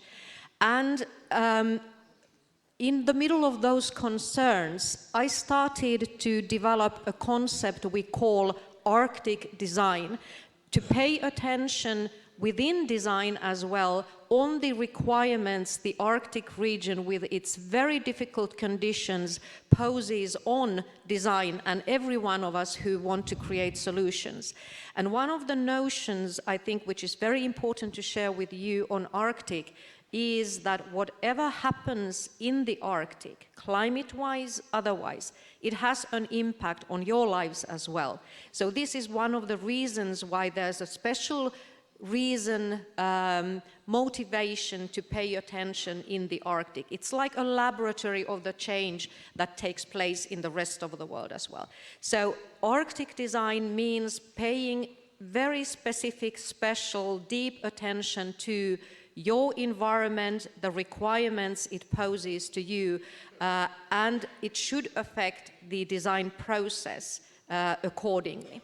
And now sort of applying it to Taiwan, Taiwanese conditions, the climate is very different from where I come from. We have 80 centimeters of snow, minus 25 degrees temperature, nothing like you have here, but you have your extreme conditions as well. The risk for typhoons, for example, it's something you immediately recognize in Taiwan. So these two are parallel. Pay attention to the specific conditions and bring that knowledge to the design process as well. So this is how I see you can do it the same way as we can do it in the north. Okay, thank you. 谢谢 Pavy。那我看到有一些问题。Okay, there's a great question. Like designers, how do designers to convince the policymakers to make them believe that after introduction of the process of design into the process, it will make the policy better? How do you convince them? Maybe you will, let's start with Anna. So it's all about risk. Policymaking really centralizes on risk. And if you're developing a policy or developing a service for somebody and you don't understand what their needs are, your risk levels are so high. Why wouldn't you invest time in understanding, who the policy beneficiaries are, understanding what their specific needs are? Because otherwise, you're spending a huge amount of money on implementation without understanding if it's really solving a problem. So that would be my answer, I think. So this very much speaks to my journey over the last 6 years. So I trained as an industrial designer. I did the same course as Jonathan Ive, who designed the iPhone. Obviously, he's now a multi-millionaire, and I'm a civil servant. I work for the government. I'm not at all bitter about this. But for the last 6 years, I felt that design as an approach had a huge amount to offer to the way that we tackled the big issues of our times that Pavi mentioned, and policymaking is where the decisions are made. So for me, over 6 years, I've needed to embed design in policy. It's not about convincing. If anything, as a designer, I've had to be quite humble in understanding the world of policymaking. And so I went and did a master's in public policy so that I can see the world through the eyes of a policymaker, because now I am one of the 20,000 policymakers in the UK government. And we work together, and we work in a multidisciplinary team, and many of my team will have backgrounds in anthropology, economics, public policy, science, data science, design.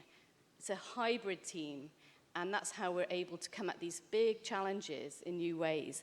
So I don't see it as convincing.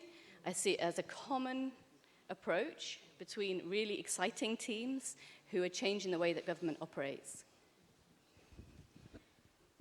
Yes. Maybe one more thing to add, and this is a bit provocative, I think, perhaps as well, but I'm going to say it anyway. If you are a policymaker and you face, as we all face, the enormous challenges we have in the world, in all regions of the world, and they happen to be the same ones as well. When I was talking about where success of Europe depends on, I was mentioning climate change, digitalization, skilling, skills, values. They are not only our success factors, they are yours too. You are facing enormous challenges, and if you believe, as policymakers, that you can solve them by yourselves, good luck with that. If you feel that you can do some help, I think you can try designers and design professionals as part of the process. So that's sort of my message in this. 好，那因为副市长是台上唯一的政府官员，所以我要问问，怎么样才能说服你？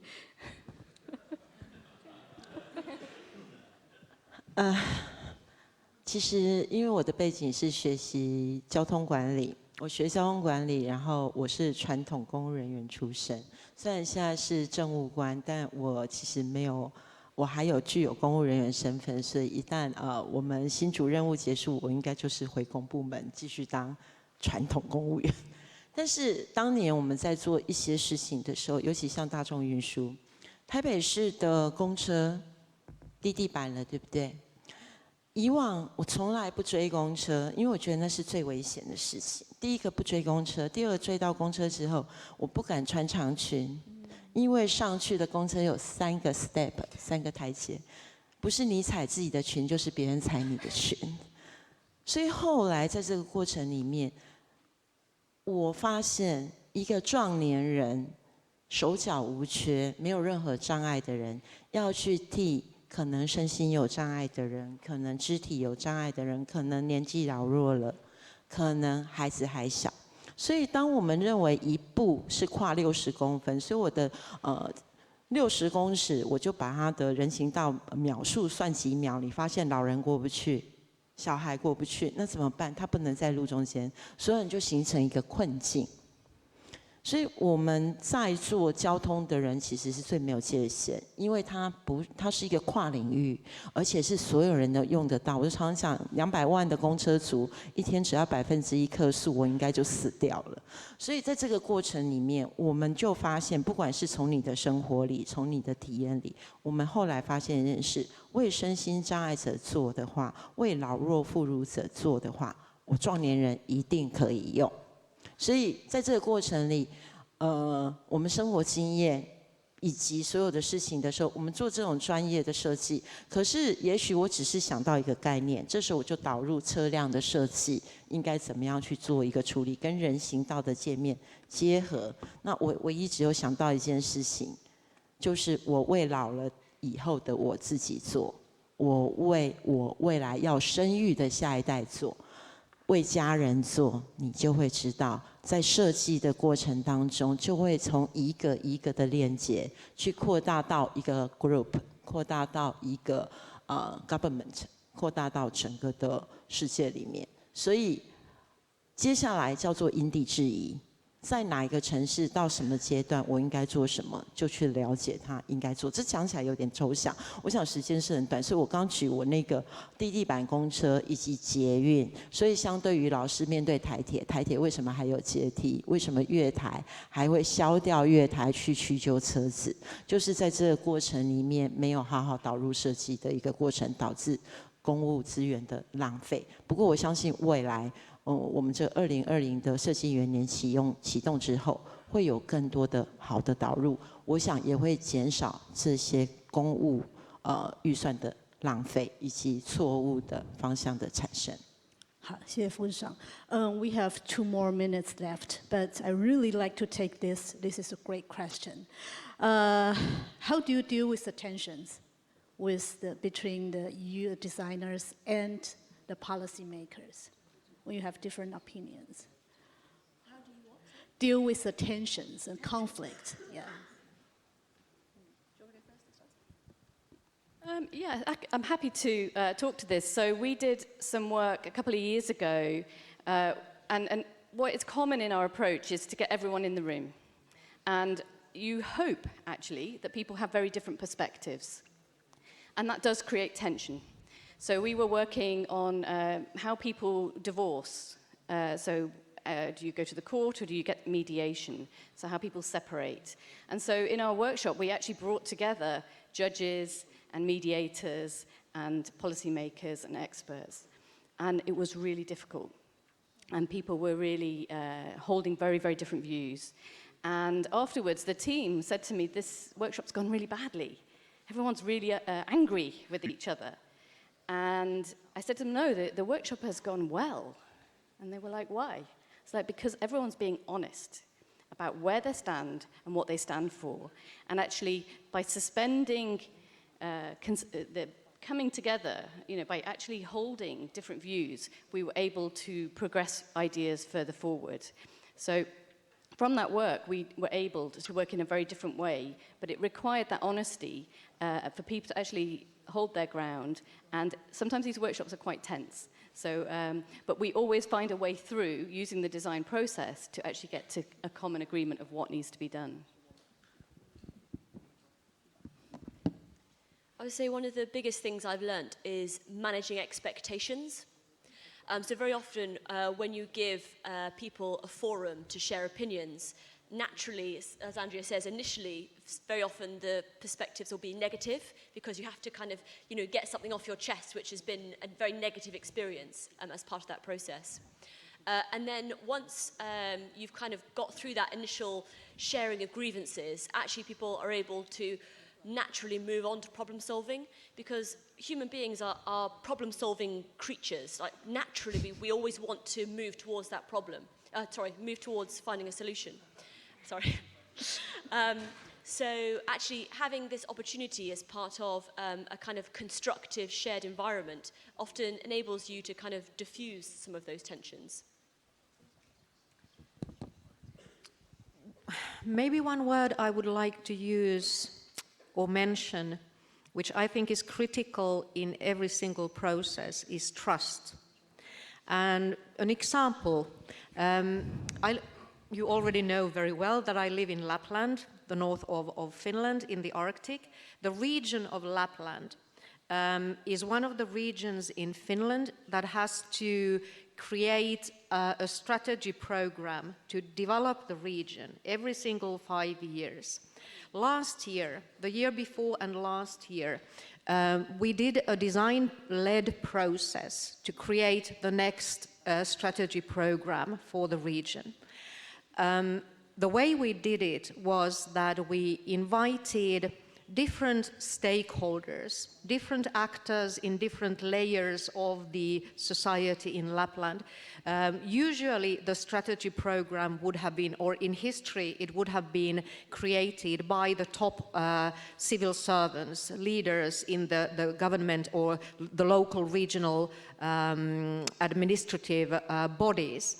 What we did, and it was their suggestion, they came to us asking us to do this, was that we invited in a set of workshops actors from different levels, layers of our society in the region, not only the officials and civil servants, but people, individuals representing different companies, industries, NGOs, and also citizens. And we had, the region is really, really small. We only have 180,000 people living there in a region which is the size of England. So the density is really small, but we invited more than 300 individuals to participate in 5-6 workshops. And the reason why it became a success was, I think, basically 2 things. First, the local government, they trusted us, design professionals, enough to give us a try. They could not guarantee the outcome. They wouldn't know what the outcome could be, but they took the risk to begin with to allow us to try.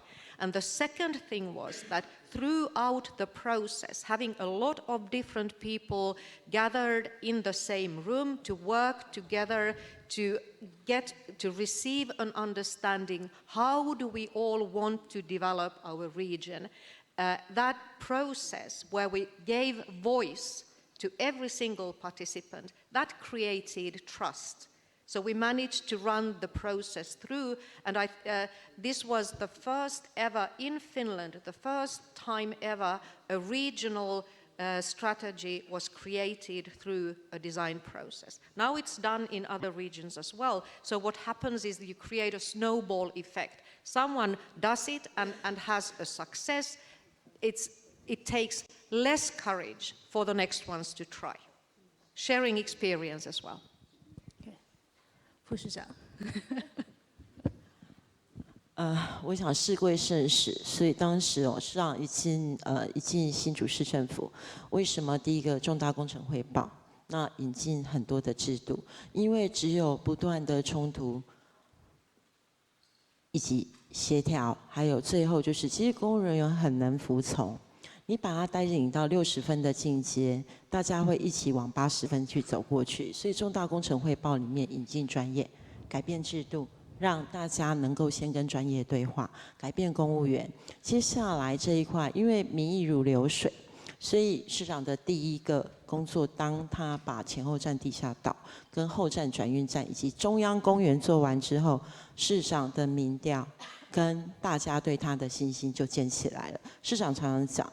我们的所有的设计，在专业的讨论过程里面，解决了所有的问题之后，开始施工，打开我们白色的围篱，打开的那一刹那，就像是送给市民最好的礼物。所以一次又一次的用实际的经验去做出来给所有人看的时候，我们的民众就会有信心。我们的设计者也在这中间的过程里面，我们改变了政府里面容许的制度。那设计者就会跟我们做好最好的对话，而且有一个很好解决的仲裁制度的时候，以及一起讨论的时候，就会让所有的公务人员发现原来事情也可以这样做，设计者原来发现事情也可以这样做。有时候是第三管道，不一定是你我彼此坚持的，但最重要是端给市民看的时候，这样的作品就是个成功的作品。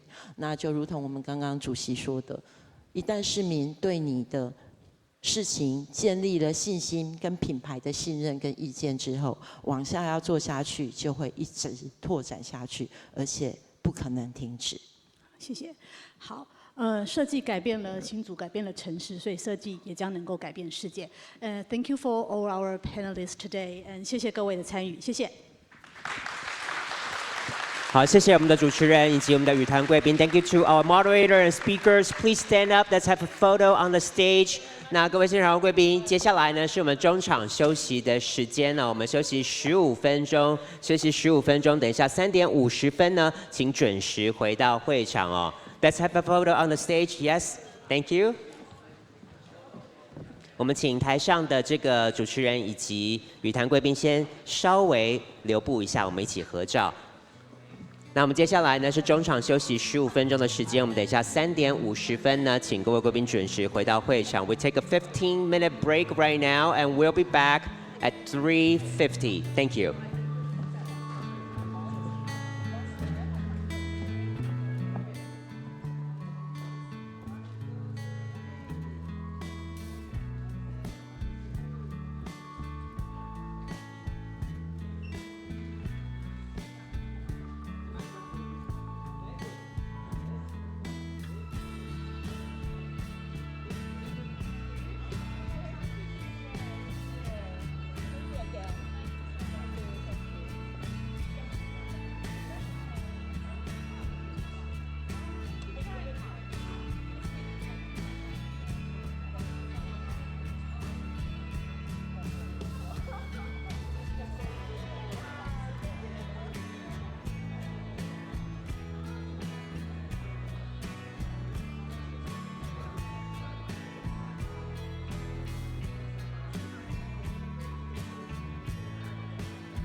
各位贵宾，我们下一个场次即将要正式开始了，请您准备就座，谢谢。Ladies and gentlemen, we're about to begin our next session.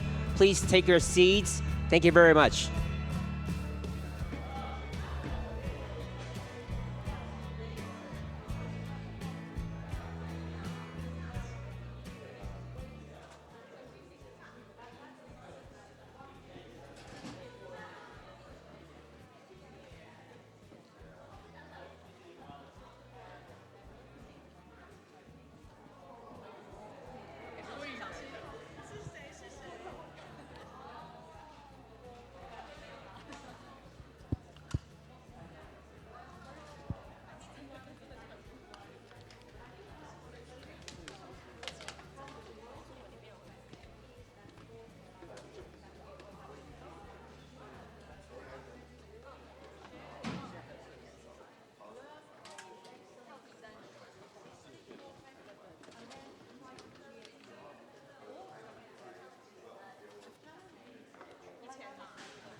讲者吗？讲者还没回座哦，谢谢。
贵宾，请您就座，我们准备要进行下一个场次了，谢谢。Ladies and gentlemen, please take your seats. We're about to begin our next session. Thank you very much.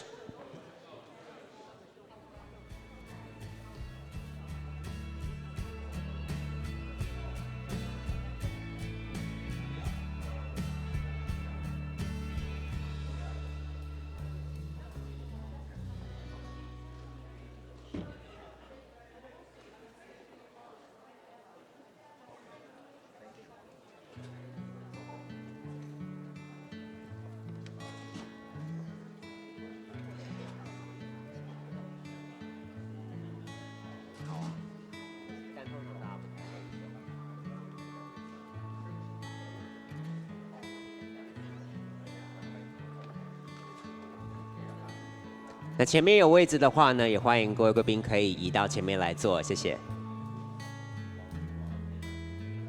And you're welcome to sit in the front rows. Thank you very much.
Welcome back, ladies and gentlemen. Okay, and for this next talk, it's all about trash. Okay, trash could be treasure. Trash could be sexy, and trash could be turned into a lot of things you can never think of. Okay. 那接下来呢，我们下一个主题叫做是垃圾的性感哦。我们非常开心为各位邀请到的是小智研发黄千智创办人上台来跟我们分享。Ladies and gentlemen, let's welcome our speaker, Mr. Arthur Huang, founder of Miniwits.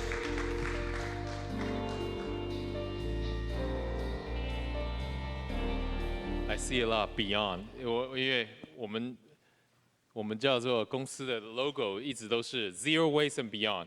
就是除了垃圾以外，应该可以做更多事情。那刚刚有讲到，也许 make it more sexy, make it upcycle. So I just want to first show you what we do in 2 minutes, quickly, so I don't have to re-explain what we do again. Okay. We want to matter. We want to matter to the non-toxic future of our world. We want to matter to the sustainability of our community. At Miniwiz, it is our mission to change consumer behavior into a circular one. It is the only way for us as a species to sustainably consume our limited resources. Overconsumption is a complex system problem. There is no single miracle cure.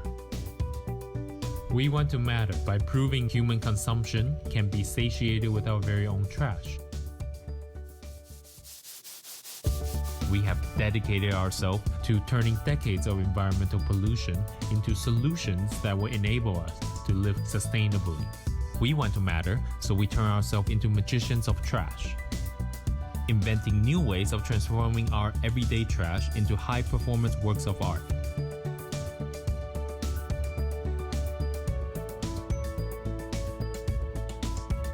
We turn milk packaging into the hottest sportswear fashion, plastic bottles into luxurious textile, cigarette butts into furnitures and glasses. We want to matter, so we infiltrate the cities where the desire for luxury is cultivated. In Milan, in Berlin, in Beijing, in Taipei. We want to matter, so we design scalable technology, machines, softwares, utilizing the material and carbon footprint that we have already created. We research new ways to reuse trash, localized collection for turning waste into new products. To date, our lab has innovated over 1,200 new materials made from trash to unlock the upcycling potential of everyday waste, available in our cloud material database. We want to matter by giving our future generation hope. Please join us in this trash revolution against our own selfish inertia.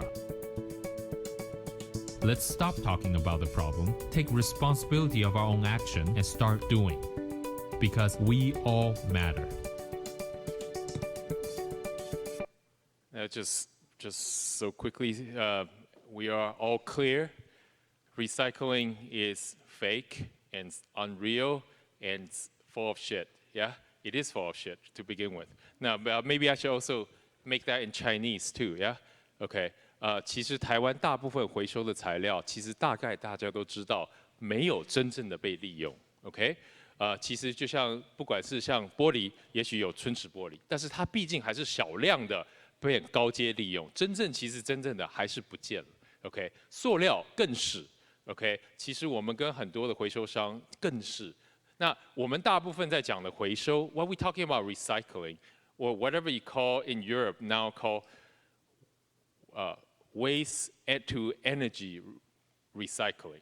It's just putting molecule in a different form, okay, to us, okay? And Taiwan is an expert in burning trash because 台湾有全世界密度最高的incinerator, 有27座好像 right?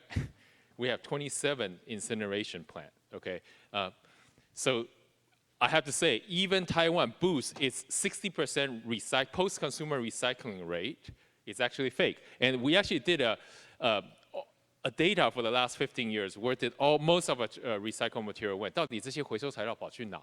Okay. Actually, most of it, only 2 to 5% is actually being collected to be used potentially to be used or sorted properly to be used.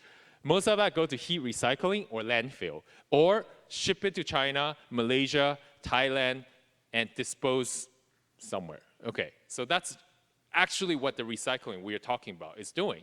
So when the Europeans talk about circular economy, I also find it very funny because a lot of that material actually was not accounted for because all they need is a bill of lading from China, from Vietnam, and says recycled material, export it. Wow, I get subsidies, I also get, and that's it. Okay, so that's considered recycled material. So actually the material actually didn't go anywhere. So this is an opportunity. I just want to say this is the truth. You can research all you want, and recently there's a lot of great expose on these issues on BBC, Sky News in Europe, and all over the place. And UN even did this. And Ellen MacArthur Foundation did that, is saying that this is how many percentage potentials, $1 trillion opportunity. To tell you the truth, I don't see it. I know it's $1 trillion opportunities. Look at us, we're like still around, you know? I shouldn't be standing here talking. I should be having my private yacht and flying private jet somewhere, right? Okay, but no, it's not. This is not the business that we're in because people are presenting as this is the new super industry, but it's not. Like previous speaker mentioned, it's very complex. It's very complex. So how do you solve this very complex problem? Here, let me just explain why it's a very complex problem. It's not being solved. It's because when the collector collects the material, the first thing they ask is, how do you want to store the material? Because storing material and sorting the material has cost. How do you do it? What is the material? How dry do you want the material? How big you want the actual cutting of the material? Like what size is the piece you want? And then you need a compounding specification. If you want to use the plastic, you want to use the glass, you want to use the aluminum, they want to know what's the aggregate size. That's the first thing. But you have to know the application before you know the aggregate size. And then you have all the forming methods. If you don't have a specification for the forming method, you don't know it's going to a shoe, a jacket, or a watch band, how are you going to know any of the material forming methods? So, okay, so what can designer do? They cannot do anything because they don't know any of this. These are all decided by engineers, business professional, what product to make a lot of times. So what we did is we collected all these roadblocks to create about 1,200 new materials to enable for us to use the material. So this is a material database. It's almost like a travel website.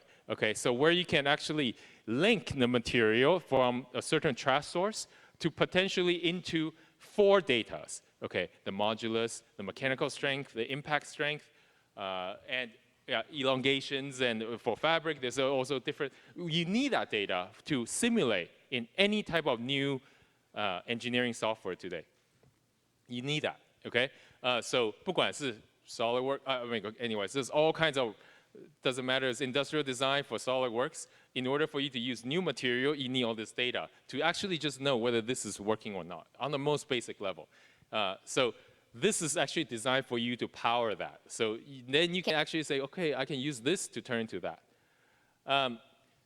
And this is, by the way, this is our business model for 10 years, actually. We've been around for 15 years. Consumer into recycler. That's the ultimate dream that we have. How do you make consumer into the recycler? So there's no transportation, there's no contaminations, and everything is circular. So in the whole process, we started from the blue side, which is what most of a design professional can start by influencing on tooling, influencing on smart design, trying to have single material, using no glue, small quantity injection, so it's customizable from that side. And we went all the way around in the last 15 years, all the way now to recycle traceability of a material, okay? So fast identification, traceback system, all the way to what we call local decentralized infrastructure for recycling without creating secondary pollution. We call it the Trashpresso project. I will show you that. And the dotted line is we've been working with all these brands, and welcome to search in Google any one of these initiatives by these company. If you research, behind it should be us, okay? And we've been around for a while, so I just want to show you what that little machine is doing, and we are actually deploying across the world for this type of decentralized recycling solutions.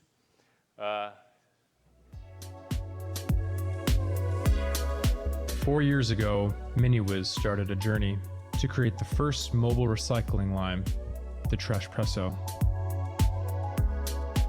Using press machines, shredders, ovens, and other industrial equipment, Trashpresso is able to recycle trash anywhere. While TP1 traveled around the world, MiniWiz developed a new generation of Trashpresso.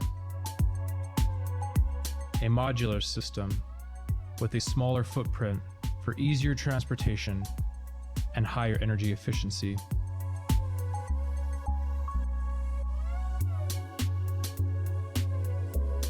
With a new system of heat induction presses and specific molds for different parts, the process has become faster and more efficient.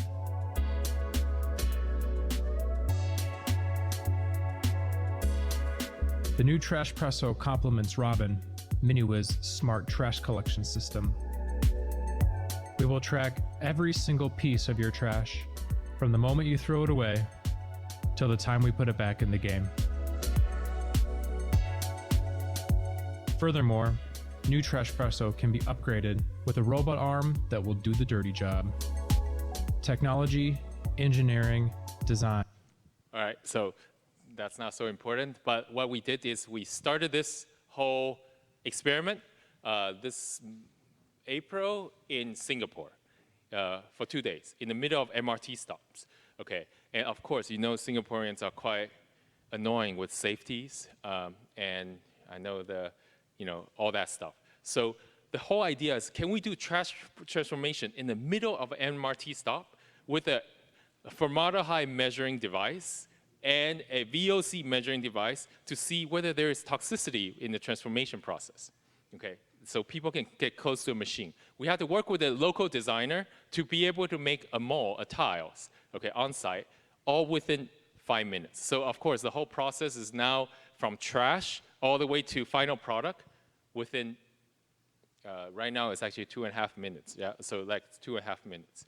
So the machine can take around 500 kgs a week. If you think 500 kg a week is very little, it is very little on the industrial level. But on the community level, 500 kg is plenty to take up a certain shopping mall's trash, okay? So what we did is we then start doing a summer trials, okay, of this type of system in no other than Porto, Sardinia. Do you guys know Porto? We started a shop called The Exchange. Now, basically, you can only go into the shop, you can only donate trash, you turn to a currency, and you can use that currency to buy anything that's in the shop, from classes, workshops, all the way to sunglasses, clothing, like what I'm wearing now. Okay, you can, but they are all made from trash too, okay, of course. So this whole thing is an experiment, okay? And later you will see it goes all the way into not experiment anymore. So from the building material, it's made from the same machine that we ship in there. If you guys know Porto is every summer, this is where the European billionaire gathers with all these fancy yachts, private jets. This is the $1 trillion business opportunity, right? Okay, so I'm making fun of them, obviously. But so that's why I brought the machine there. And I want to see whether the highest level of consciousness in terms of intellectual understanding of sustainability is willing to play and gamify the whole recycling with me, okay? Some Asian boy, okay? And this is what we did, okay? And I have to say, it's so packed with trash, starting with the kids, trying to come in to get points, okay? All the way to, they bring their parents, and all the packaging material from the yacht, okay, to donate into that trash bin. You can see it's always overflow, okay? The amount of, and this is what happened every hour, like 50 people in the shop every day. we almost died because we didn't know it could be that many people in Portachevo. We thought it's like a secluded experiment. And because of this experiment, we had to shut down our robotic arm almost every time because there's too many people want to get close to see the whole process of recycling, okay? But what's interesting is you say, how can melting plastic in front of people be good for the environment? No? We are not melting plastic. We are forging plastic. That is the process. You soften the plastic. Okay, that's why AI become very important. What type of material, the softening temperature, and what type of data, then I input it into the system, and I softening it, and I put lots of pressure in it. It's like a forging machine combined with a little oven, basically. So that is what the process is. That's why it doesn't actually recontaminate the whole process. And that's why you can take any type of material. You can take aluminum, you can take paper cup coated with plastic, you can take the tolerance for different type of material is a lot. So in this project, we work with One Ocean Foundations for beach cleanup. So we take what we collected from the beach, and we turn that also into beautiful products. Mosaic for the shopping mall, bowls, utensils, parts of a chair joints, also for the tables. And I would just want to show you quickly in the behind the scene. The behind the scene is this data, right? What you're feeding in is actually allowing this to scale is through this. And we are learning, right? The more designer we work with, the more material we collected, the more data is needed, right? And this becomes very interesting for us because this data will actually allow us to become more efficient at creating new products, okay? And yes, this is permanent, already in Far Eastern department store. It's traveling around. This is the first launch. This was in Hsinchu. What Vice Mayor was, Deputy Mayor was just here. This was launched there for a month, but this was not included with a robotic system. Okay, so this is semi-auto manual. It's designed for manual engagement. Okay, it's been operating in Tainan right now. It's also operating in Kaohsiung.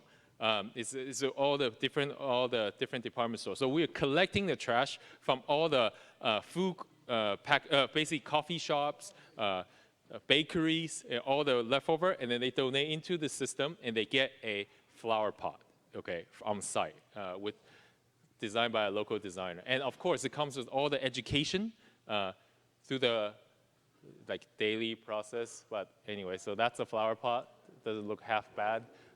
With all kinds of mixed material, and because of the way how you choose the material, you create different color, different textures. You can have waste coffee, waste rice husk, leftover noodle, dry if you can. You can also turn that into products. And of course, then this is starting to be in Shanghai, but this is an event in Shanghai. It's not fully open yet, but in the middle, not yet, but in the middle of Shanghai, in Huaihai, between, you guys know Huaihai, it's like the 5th Avenue of Shanghai. You will see a whole department store. It's also made with that material, made with that method of make. And also the machine and the collection system is permanently going to be in Shanghai. So I know a lot of people say, so what are you going to do with this? How are you going to scale this? So for us, I think this is the beginning. We are actually making the machine cheaper and cheaper and cheaper. Okay, so the potential scalability is there. The other thing is we're making the power consumption smaller and smaller and smaller. Right now, the power consumption, we went from 10.5 kilowatt hour to 3.2 kilowatt hour. So it's just going to get better and better, right? We are adding microwave inductions. Microwave system to softening the temperature even quicker, okay, to reduce the power consumptions, okay, and we are also linking it into a 3D metal printer, okay, so then designer can feed in the design right away, make a mold, and press into high quality product ASAP, okay, within 2.5 minutes. So that's, and just show you that some of these activities, I think for us is also very interesting is because we did a river cleanup in the middle of the Himalayas with Jackie Chan. This is what we do with Join Jackie Chan, international superstar, and Arthur Huang, Nat Geo's emerging explorer and structural engineer. Together they'll embark on a new adventure, full of eco-friendly innovations and cutting-edge green technology. Jackie Chan's Green Heroes, Wednesday night at 10 on National Geographic. So we went there to build schools with the trash we collected. And I know a lot of people might think Europeans are not responsible for Tibetans' trash, but they are, because there's plenty of Kinder eggs in Tibet, 4,500 meters. That is one of a gift that parents buy for their kids if they do well at school. There's plenty of denim water bottles, even though they have the best water. You know, very funny, right? But you gotta know, this consumption culture is started by all of us, and that pollution is way beyond what we can imagine, and it's actually a consumption culture. So we see the root of circular economy as changing consumption culture, but how do you gamify it on the city level? So while we are working with Shanghai government, so we are working with the government in this project, so we're using trash to create schools, to create infrastructures, public works, okay? We're working with Sardinian government on Portacevo to turn that into public mosaic with the trash that's collected, right? So there is a public and private engagement. Unfortunately, wow, it's always really hard to find public funding allocations because one of the biggest issue is there's no comparable technology out there in the market, okay? And of course, you always need, what, 1, 2, 3, yeah, it's like, this is another issue, right? So hopefully in the future, this can scale a lot more efficiently, but we are still looking for partners and business ideas to be able to scale this. And most of this technology is already out there, okay? It's already out there. We just combining that into a different format, okay? And thank you so much for listening. That's it. Thank you so much to Mr. Arthur Huang. Thank you so much for sharing with us the story of Minutes. Thank you. 我们再次谢谢小智研发黄千智创办人的分享哦。And we move on to the next talk. And this next talk will be brought to you by Ms. Shawn White, Head of Research and Insight Design Council from the UK. 那接下来呢，我们邀请到下面一位讲者是英国设计委员会研究洞见负责人 Ms. Shawn White。掌声欢迎。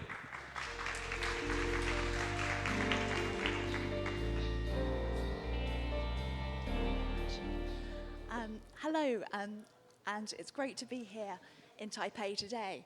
As mentioned, my name is Shawn White, and I'm Head of Research and Insight at the UK Design Council.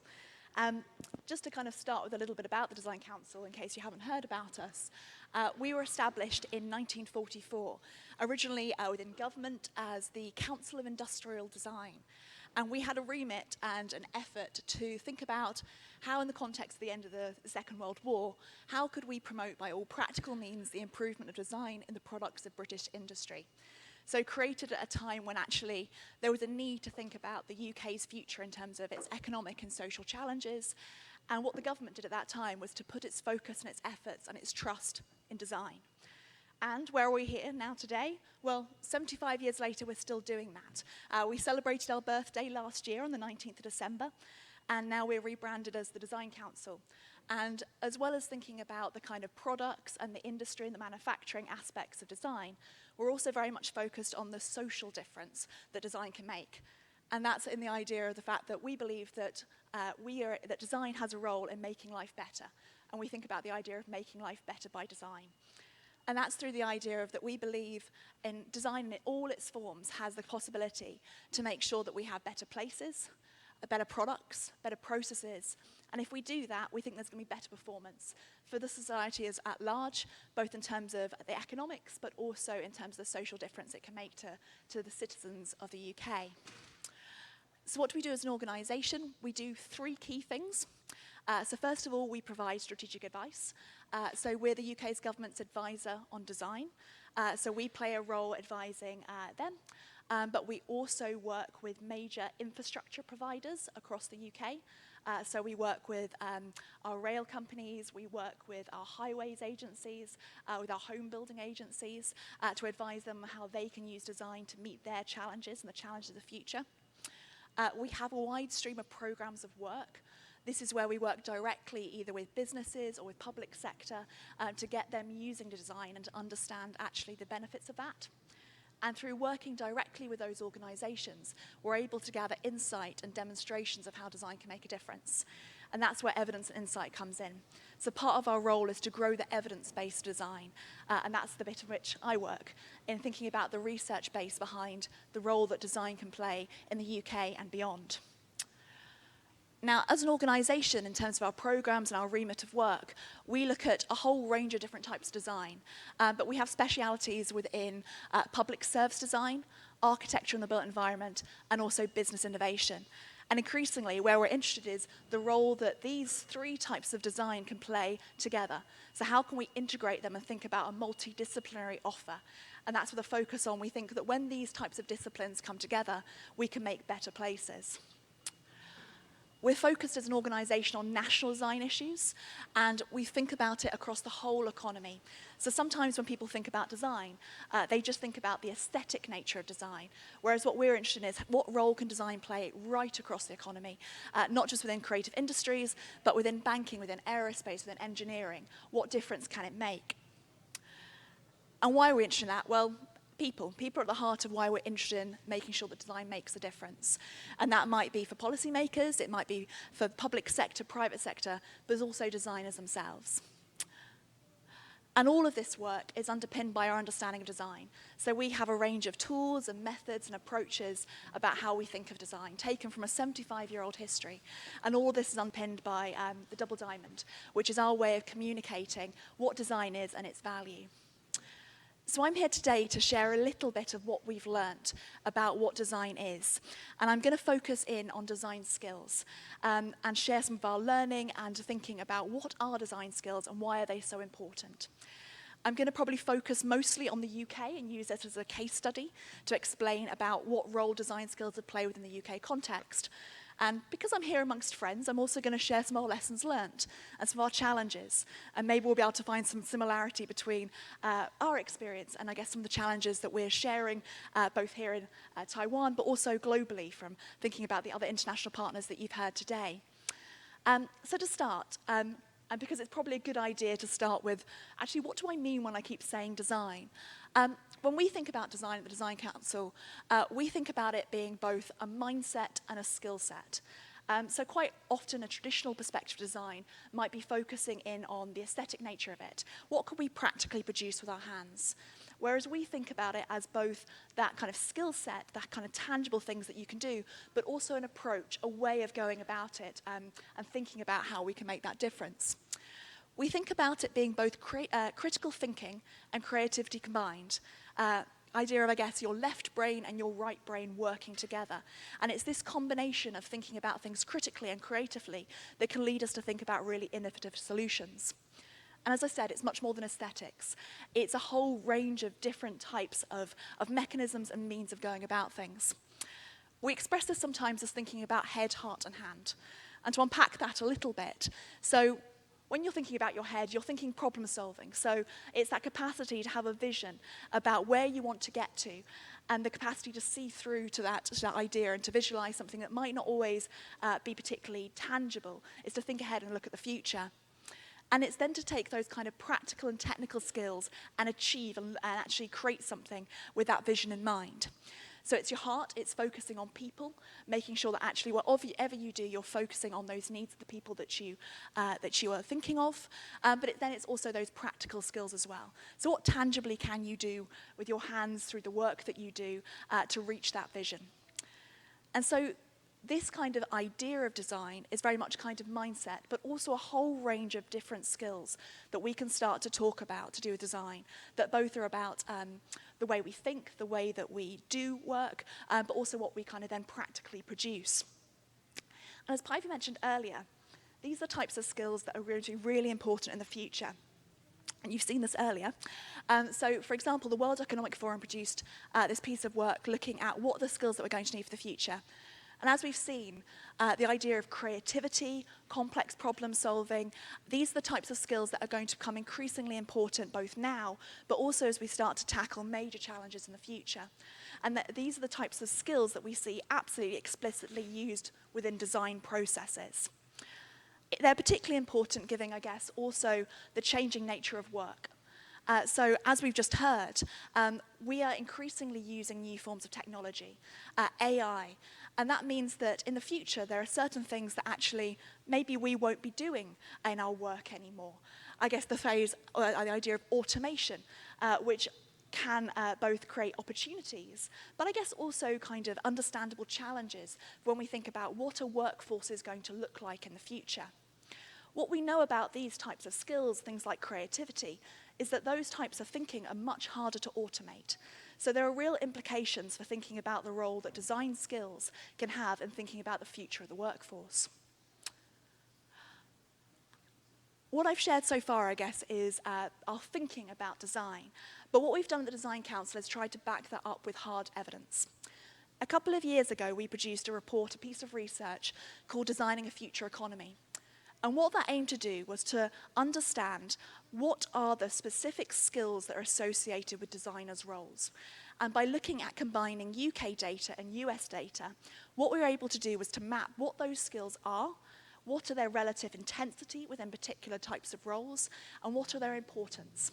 And by doing that, we were able to start to gather a really clear understanding of, well, what are the skills we're kind of seeing within designer roles, and how can we therefore understand where those skills are not just playing a role within designers' roles, but outside in other people that might be using similar techniques as designers. And what we were able to isolate were 13 key skills that across a range of design disciplines were present in these roles. And they combine cognitive skills, so for example, thinking creatively, being visual, with technical skills, so thinking about, for example, analysis skills, as well as what skills might be occupation specific. So for example, building and construction, understandably, would be very important when thinking about the architecture and the built environment. Now, by isolating these types of skills, we can start to understand their value and actually look at them against other types of metrics. And when we look at that, we can see these types of skills are incredibly valuable. So, for example, this is looking at the UK here, when we look at the value of design skills, we know that actually design skills were worth 209 billion in the UK annually. And actually, these types of skills are growing, the value of them is growing faster than the rate of the rest of the UK economy. So an incredibly impressive figure in terms of understanding the pound-for-pound return of actually of design skills. Secondly, we're also interested in the idea of productivity. So again, when looking at designers and those that are using design skills, we can start to look at and understand that actually, compared to the average worker, those using design skills tend to be £10 more productive per hour, a 27% increase in productivity on average. And in the context of how we think about increasingly being innovative within industries, this is really, really important. Finally, and it was great to see this mentioned earlier, within the UK, 2.5 million people use design skills in their day-to-day work. And that's both designers, but also those that are using similar types of skills like problem solving, creativity within their work. And that's a huge figure and I guess an impact across our economy. What's particularly interesting about this is the fact that there is this close relationship between design and innovation, as mentioned earlier. And what we can see is for these people that are using design skills in their work, 43% of them tend to be now working within roles that are generating new ideas and products and services. And that compares with 6% of workers more generally across the UK. So what we can start to see here is this link between the value of design skills, how they increase productivity, and how they're intensely linked to innovation.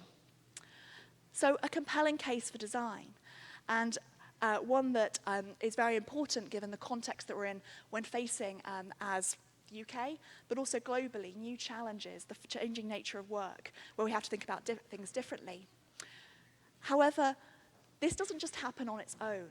And while we can see increasingly a demand for design and design skills, it does require that trust, as we've talked about before, to put our trust in design skills.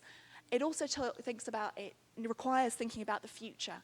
If we're seeing an increased demand in design, how do we make sure those skills are present in our economy, in our future generations, to make sure that we're able to meet that demand? One of the things that's so exciting about being here today in Taiwan and having had the conversations we've had over the last couple of days is seeing actually how much investment is being put into design here. I'm going to share some of, I guess, the challenges that we think we might face within the UK given this increased demand, but how do we protect that pipeline and that the future of design within our country? So for us, we've achieved a real difference from having design skills within our economy, but we know we need to protect that. So one of the things that we aware of is how do we think about investing in research and development. So there's this close relationship between where you invest in research and development and how you increase design and innovation. And at the moment, while we do quite a lot as a UK in terms of R&D, we're actually behind others in terms of what percentage we invest in that as a nation. And that's something we need to think about. So our government, for example, has a target now of 2.4% that we want to reach. And that's because we think that actually by increasing R&D, we're likely to be able to make sure that we are still competitive and we are still having an impact as a nation. Equally, thinking about things like investing in design and technology. So I've already mentioned the fact that designers tend to be more productive on average than an average worker. Again, as we start to move into new technologies, new forms of business, how can we start to integrate these types of design skills in what we do? And particularly useful when we're thinking about industry and how that's changing. So we have evidence that shows that actually when businesses use design, they tend to be more sustainable, they tend to achieve better growth, they tend to achieve better exports. But how can we make sure that actually businesses are able to get to these types of skills so that they can use them within their businesses? And then finally, and I've mentioned this before, in terms of when we think about this changing landscape of business and making sure that actually if there is going to be further automation or we are going to make the most of technology, how can we make sure that we are equipping people with the types of skills that mean that they will be able to work in future workforces? And that creativity there plays a really vital role. So for us as the UK, we have seen the advantage of design, but we know we can't we can't stop investing and making sure that actually we're protecting that tradition and that pipeline of design. The reason why I mention this is because even though we achieve real value out of design skills, actually because there are gaps in the market around particular skills, actually we're not necessarily making the most of what otherwise we could have. So when we look at that potential shortfall, we can see that actually that's already having an impact on our economy. So we think that the lack of design skills costs the UK economy $5.9 billion per year. And that's of real interest to us because it's like, well, what could we do about that? What are the different places within that pipeline and that future of design where there are issues that we could potentially do something about to make sure actually we're not going to lose that $5.9 billion and we're in the best position that we can be going into the future. And one of the things that we're interested in particular is around, I guess, thinking about the younger generation and thinking about, are young people seeing design as an option? Are they going into design? Are they receiving that form of education? And what this chart shows is one aspect of that pipeline. So it looks at, within the UK, usually at about the age of 16, students take what's called their GCSEs. And that's an exam that's taken at the end of a certain period of their school. And what we're seeing increasingly is, since 2000, far less students are taking design and technology. So the specific course that can be associated with that type of practice. So it's gone from being over 400,000 down to being less than 100,000 in 2019.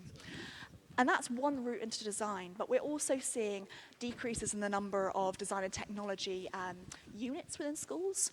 We're seeing less people go into postgraduate qualifications in terms of arts and creative courses. And so we're starting to see, I guess, a drying up of that initial pipeline. And we want to understand why. We know that it's really important to make sure that we have these creative skills. And actually, there's been a recent review looking at what could be done about post-18, under-18 education within the UK. And a report was produced. And what this starts to show is basically a word analysis that says, well, what keys, given this focus and this desire to understand what should education look like, what are the types of things that are particularly being understood and promoted as important within this? And what comes across within this kind of data is that actually, despite what I've just mentioned about how important the softer side of skills and the design skills are to the future economy, actually aren't really being mentioned in this type of analysis. So soft skills design aren't actually being acknowledged within this type of work. And that causes us a bit of concern.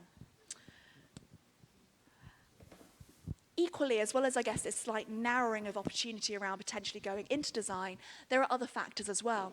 So we know that while design makes a real difference to the UK economy, it generates 85.2 billion in gross value added every year. That equality and that opportunity isn't always spread out. So we do see regional differences in the use of design. It's much more concentrated in London and South East. And also, we do see the fact that actually we have differences in who actually goes into design. So for example, the design workforce is 78% male. So we're just interested in this pipeline because we think it's really important to the UK economy, but it's also important in making sure that actually, going back to some of the comments we made earlier, how do we make sure that access to that opportunity in that future is for everybody? So what are some of the things that we think could be done and which might be relevant here as well? So I guess first of all, there's this pipeline issue and how we think about it across from school through to work. So there's something here about, within schools, how do we make sure that people and young people are excited about design and they see it as an option for them? Secondly, and not to go back to parents too much, as already been mentioned by Anna, what's the role for parents to actually encourage their children to go into design and to understand it, to see it as an option, and to encourage them to do it, given the fact that we know that actually that could play a real difference in the future workforce? And then finally, thinking about business, which is that we see skills gap not only at the point of entry into industry, but also beyond that. And given that, for example, in the UK, we think that probably there's going to end up being, you'd end up as a person having 3 careers in your lifetime. What is the role for the workforce to think about embedding and training people up in these design skills, given how productive and important they are? And I guess within this, we particularly emphasize the importance of things like science, technology, engineering, and mathematics. We think that there's a role for design within there, both within schooling, but also within what the workforce values. So to end, I guess what I hope I've got across is that design is both a mindset and a skill set. And it's something that's really important, both for the challenges that we face now, to our current economies, but also to thinking about our future challenges. And it's something that can really make a difference to what we do. And it's both, we think about it in terms of both the head, heart, and hand skills. Thank you. Thank you so much to Ms. Sean White from the Design Council, the UK. 非常谢谢我们来自于英国的讲者哦。Thank you so much for the very informative talk and let us know what's happening right now in the UK, and there's a lot definitely for us to learn. 非常谢谢我们的讲者跟我们分享英国的经验哦，也有很多值得台湾借鉴的地方。那接下来呢，就是我们最后的综合论坛的时间。一样，我们再次提醒各位贵宾呢，都可以利用我们的线上平台留下您的问题，我们的主持人呢会协助帮您提问哦。Okay, ladies and gentlemen, we now move on to the final panel discussion of the day, and for that we'd like to invite our moderator and also panel speakers to join us on the stage. 我们要首先有请我们最后一场次的综合论坛的主持人，天下杂志吴迎春社长，掌声欢迎。Our moderator is the president of Commonwealth Magazine, Ying-Chun Wu. And also, let's also welcome our panel speakers, including Mr. Arthur Huang, founder of Mediators 小智研发，黄千智创办人 Jesse Grimes, Vice President of the Service Design Network 全球服务设计网络副总裁 Jax Yeo, Deputy Executive Director of Design Singapore Council, 新加坡设计委员会副执行长 and Sean White from the Design Council 以及英国设计委员会的 Sean White. Okay, over to our moderator, Ms. Wu. 谢谢. Well, this session is about design and business innovation. the before one is about public policy and design. Anyway, thank you all for coming to this forum, which will define and design Taiwan's business development in the future.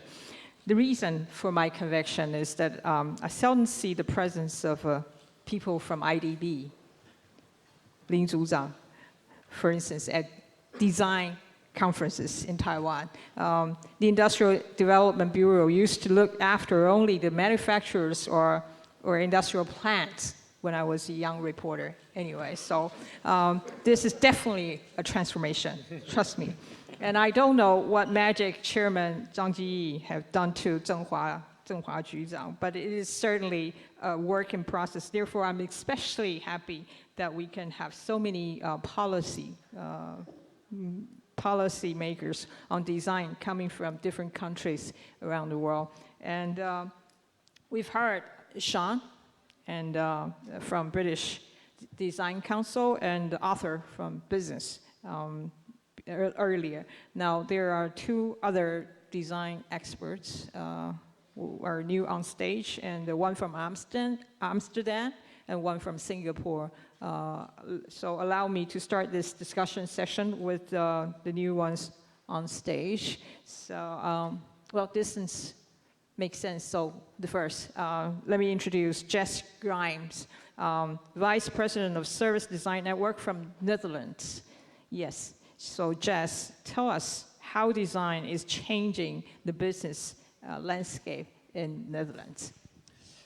So I am indeed based in the Netherlands, and our organization, the Service Design Network, is international, so I think I can give a bit of a perspective on both sides.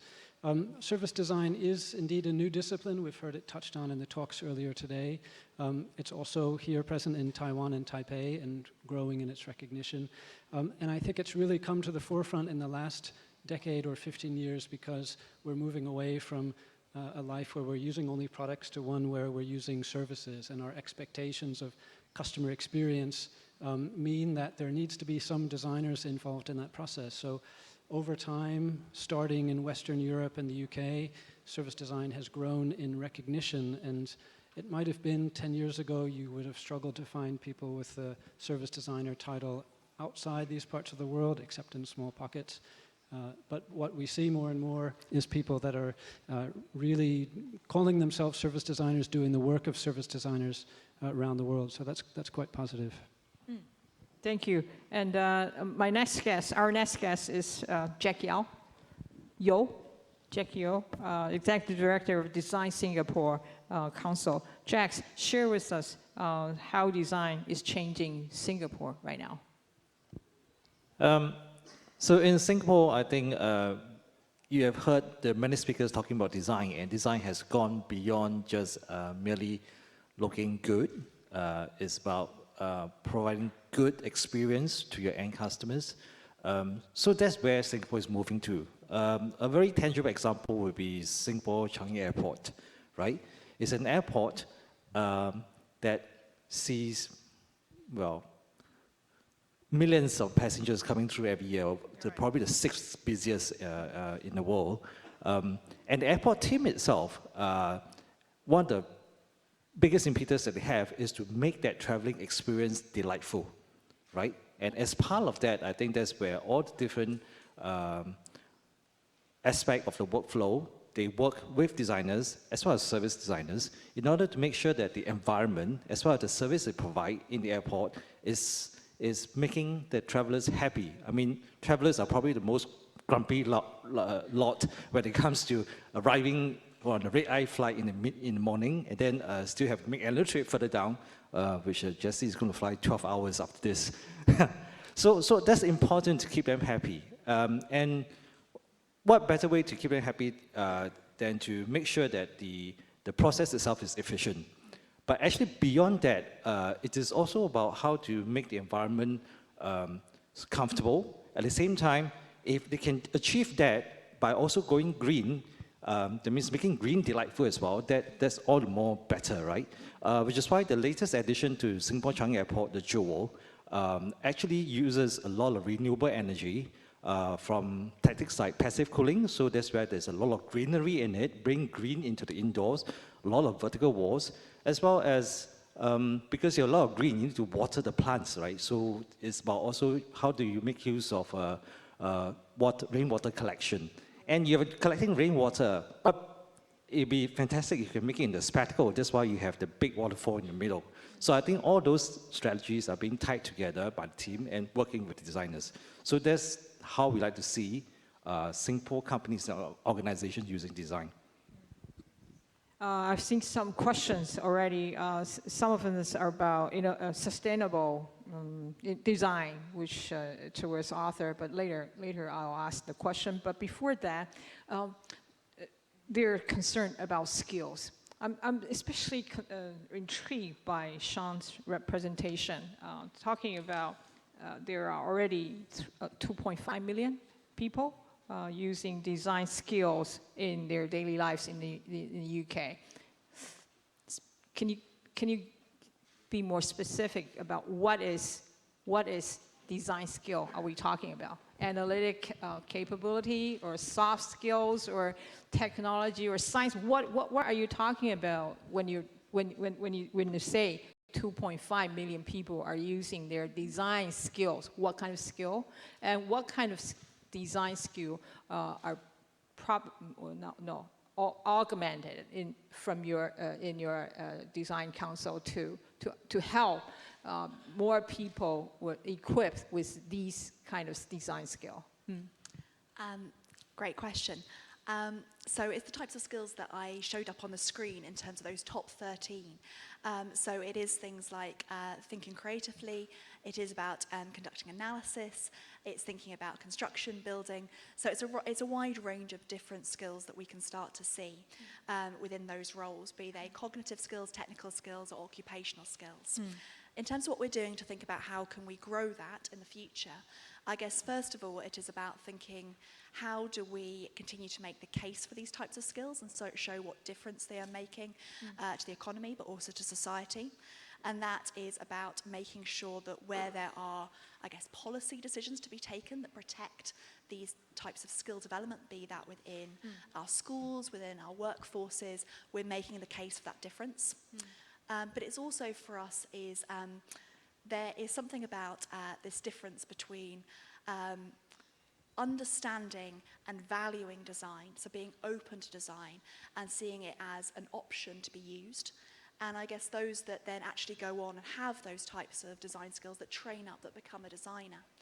And I guess for us in thinking about the future, it's not just only how do we think about building design skills, it's how do we build design awareness, design literacy.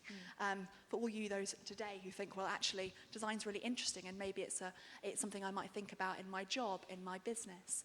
That's, I guess, what we're interested in thinking about for the future. The reason I ask this is because there's so many graduates from Taiwan, from design school in Taiwan already, and they are concerned about their jobs. Is there anything that you would like to add? How is design graduates in England doing? Are they getting good jobs? I think it's this chair means you get the tough questions. So yes, they are. So I mean, we are seeing the fact that where designers typically are more productive, they do have those greater skills. One of the things that we are aware of is that not everyone that takes a design education actually goes into design, and that's something that actually is a shame and something we'd like to see more of. But what we understand in the UK is that design is a growth area. More and more designers are being employed within different industries. So for example, digital design is a real area of growth within the UK at the moment, and so is service design. So I guess for graduates here today, if you have a training in graphic and fashion, etc., I guess how you see those core skills and that mindset and that understanding of taking that step backwards, really understanding the problem before you think about a solution. That mindset can be applied not just within your own industry, but to other industries. And we've heard earlier about the difference that design can make within the public sector, for example. So I guess my advice to design graduates is think openly about what industries you find yourself in, because that core understanding and that skill is really transferable. Thank you. My next set of questions will be sustainable design, because I'm totally overwhelmed by Arthur's presentation. So there are several questions I would like to ask you about. They're just great creative design that you show. But one thing, because I'm from business magazine, so cost is my major concern for business usually. So my personal experience says when I want to buy things made of recycled materials, they are usually cost twice, thrice, or 10 times more expensive. So how do you keep the cost enough, fair enough for consumers or customers? You have customers to even look at the products, to consider that. Or for instance, the trash espresso, I'm so overtaken by that, but any numbers on that? How much would it cost to handle 1 kilogram of trash, for instance? You don't have to tell me. But anyway, it's just that it's coming to my mind. How should we look at the cost thing right now? It's a fantastic project. So if you think about cost in that sense, then by default, it's already not called upcycling, right? By default, that's just industrial process. Right. So when you're going to straight up industrial process, then what is the value of design that's providing? Then, okay, then we shouldn't be talking anymore. Because, for example, today, a same piece of sofa has different price. Right. Okay, a same piece of clothing has also different price. A H&M T-shirt has a very different price from a streetwear T-shirt, even though it's made from the same material. Yeah. So, and of course, how do you determine the price? There's a price cost to the environment. So we are always for all kinds of carbon analysis, because we do ISO 14001, we do GABI analysis to get to the bottom of embedded carbon footprint. So if you don't consider the embedded carbon footprint, everything you buy, you will think is too expensive. Because you're used to this screw up current capitalistic system of pricing. So everything, so again, if you don't care about sustainability, okay, pretty much everything costs expensive, okay. Another thing is, if you don't care about design, everything's expensive, right? If you cannot evaluate what is a good design and what's not a good design, everything is expensive, period, okay. And the only way we can get away from that in Asia is by dipping ourselves in European design community. So to Singaporeans, we're from Milan, okay. Singaporean would not pay extra for a Taiwan design, just so you know that. But they will pay more. They will? Yeah, for a Dutch design, for a British design, and for a Japanese design. Okay, well, I mean, Jack can testify that, right? Maybe I add one more thing. We probably wouldn't so not pay more for a Singaporean design. Exactly, exactly. Yeah. You see, this is this is what I mean by cultural superiority. Okay, and the cultural superiority, you have to recognize that. That is years of culminated advantages that you've been accumulating. I'm not trying to change that. Okay, because you gotta know it takes generation to change that. Even us, Asian, living in Asia, I mean, for example, will you buy an Indonesian-made machine? Indonesian-made machine. There's no offense to Indonesia. I'm sure they can make better machines, probably. But Indonesian-made machines or German-made machines, which one will you pay more if it does the exact same thing? Okay, you see, this is the same problem. So we in Taiwan are very interesting because we're stuck in the middle. We're either not expensive or not cheap, okay? We're stuck, okay? So for us to be able to work with a designer, yeah, I love to work with Taiwanese designer, but unfortunately, in order for me to get into a Chinese market, if I work with a Taiwanese designer, by default, I'm undersold, right? So I have lower value. If I work with an Italian designer, I can higher sell. Yeah? Okay. So that's a value difference. The last thing I want to specify on the value of the service or the technology is, like I mentioned, the values through design and culture, right? Okay. The other one, I think, is about the pure intensity of how you measure the impact. And I think on the design community, we need to come together and figure out how to measure impact on a very financial level or any level, to be able to say, dude, you cannot talk to me about this because you're not even measuring that. I mean, right now, this is missing. European has been talking about carbon trade for a long time. China has been talking about that for a long time. Singapore has been talking about that for a long time, except there's no consensus, right? So when there's no consensus, there are no evaluations, and there's no value can be put on the dollar amount. And there's someone who's very interested in your, in a garment business. How do you use the recycled garments to do your show you talked about in Tokyo or what? I make Tokyo, Milan, but I mean we have a set of machines that takes recycled fiber. We directly turn them into a non-woven. It's all portable machines, like the size of like these 4 chairs, and then we ultrasonic, supersonic. Stitch them together again so they become reinforced. Okay, we did that with Eileen Fisher. Right now we've helped them to build a machine in New York. And so if you see Eileen program, it's an American brand that does that. So I mean, that is already reality. It's a product you can buy. So that's one set of machineries. Thank you. Question to Jess. What kind of sustainable solution are you're experimenting now in Amsterdam or elsewhere in Netherlands? Because we learn a lot from you. Share. So, actually, I've got 2 things at the moment on the sustainability topic. One of my current clients is actually in the fertilizer business, in the agriculture business, and they actually are concerned about sustainability. I'm living and working in Brazil and dealing with the farming industry there as part of this multinational company, and they are concerned about sustainability because through good fertilization practice, the productivity of farmland in Brazil can be doubled, which is really a significant number. And they've turned to me as a service designer to help with the systems they're using in applying and advising on the dosage of fertilizer, because technology can add a lot to an industry which at the moment in large parts of Brazil is not really very advanced.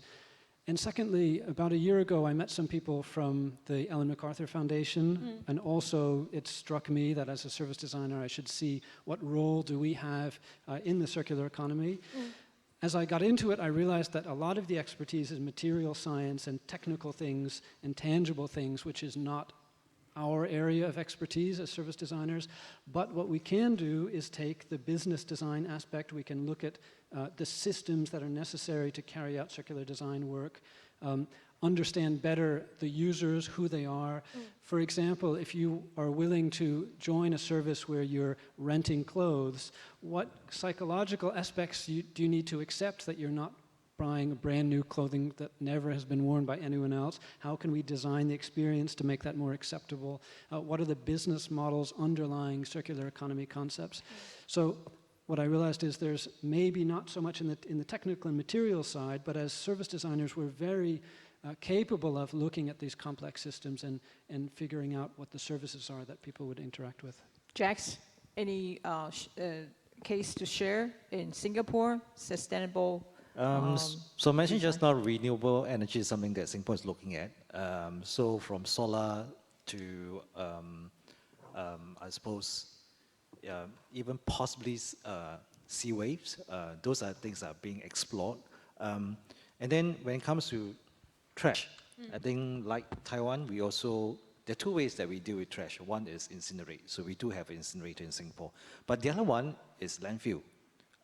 What is, I suppose, unique to us is that our landfill is on the artificially created island of Singapore. Okay, so the island is actually growing taller and higher. And one day it might become a mountain. So that's our worry, okay? Because when it becomes a mountain, the water around it will be contaminated, and the water, we are surrounded by water, it will come back to us eventually. So which is why the government is actually putting a lot of initiative, incentive to actually reduce use of I suppose, non-renewable materials. It's a campaign that we have to launch, but at the moment it's also about educating educating everybody actually. How do you reduce, how do you reuse, and how do you recycle, upcycle? And you need to understand some of these technical terms behind, which is why it's a very extended effort to really help people understand. Not just tell them to do it, but tell them how and why, yeah. Thank you. We're running out of time, actually. So one last thing, conclusion, 1 minute, about what do you think it's worthwhile for the audience, for takeaways, please. Starting from Arthur, anything you would like to share? 1 minute. Stop buying things. Our economy crashed. Including your things? Yeah, including my thing. Oh. But you technically... They produce very good glasses. Yeah, anyway, but anyways, so everything I'm wearing is what we produce, yeah? So, but the problem is we try not to buy new things. If you want to buy new things to satisfy your selfish inertia, please buy old things. That's all. Second hand. I think as a takeaway, this is the second visit I've had to Taipei, and I've been in the bookstore above us, and I'm fascinated and really impressed by the product design that comes out of Taiwan. I would encourage people to also look at service design. I'm here to represent this young industry that I think has a lot of potential for Taiwan itself, and I'd invite you to learn more about what we are, the global community, and also the local chapter of the SDN here. So just a plea for a better understanding here of service design. Thank you, Jax. So actually this was mentioned by Arthur just now. I think for designers and for many organizations to do better, I think we need to know a way of how to measure, right, the impact and the value. I think that's something that has been the ongoing conversation. Thank you. Impact. Sean? I guess what's come across from today's conversations is just how much excitement there can be about design and the role that it can play in public, private practice. So I hope it really starts to continue to embed here in Taiwan, and I look forward to hopefully coming back in a couple of years and seeing what changes, what difference that's made. Thank you, really, and thank you. There were a lot of very good questions here. I'm sorry, because some of them are very long, so it's hard for me to translate. Anyway, and thank you all for your answers. Taiwan's industry needs transformation. This is our consensus, I believe so. And we are all looking at all directions, striving to get new models of development. What we've seen today is one big step away from where we were before, but to be very honest, I believe there are still a lot of worries in our mind. When I was preparing for this afternoon, I thought about Einstein. I like especially one quote from him, which is, "A person who never made a mistake never tried anything new." And pretty much what Perry have just said, take risk and give it a try. So let us thank again speakers from around the world today who gave us some new chances to make mistake, quote unquote. Thank you all and hope you have a good afternoon. 谢谢. Thank you to our moderator and speakers. Would you please stand up and let's have a photo on the stage? 我们请我们的主持人以及我们的讲师呢在舞台上一起合照。Ladies and gentlemen, our forum has come to an end today. We would like to thank all of our speakers for their valuable input, and also we will also like to say to our interpreters, great job. Thank you so much. Thank you. And of course, we would like to thank you all for your participation. 我们再次谢谢各位贵宾今天的莅临。那我们的论坛呢就到此告一段落。我们非常谢谢我们的讲师，也非常谢谢我们的口译老师，也非常谢谢各位贵宾的参与。再次谢谢大家，也祝福大家呢有个美好的一天。谢谢。Thank you once again and have a great evening, everybody. Thank you.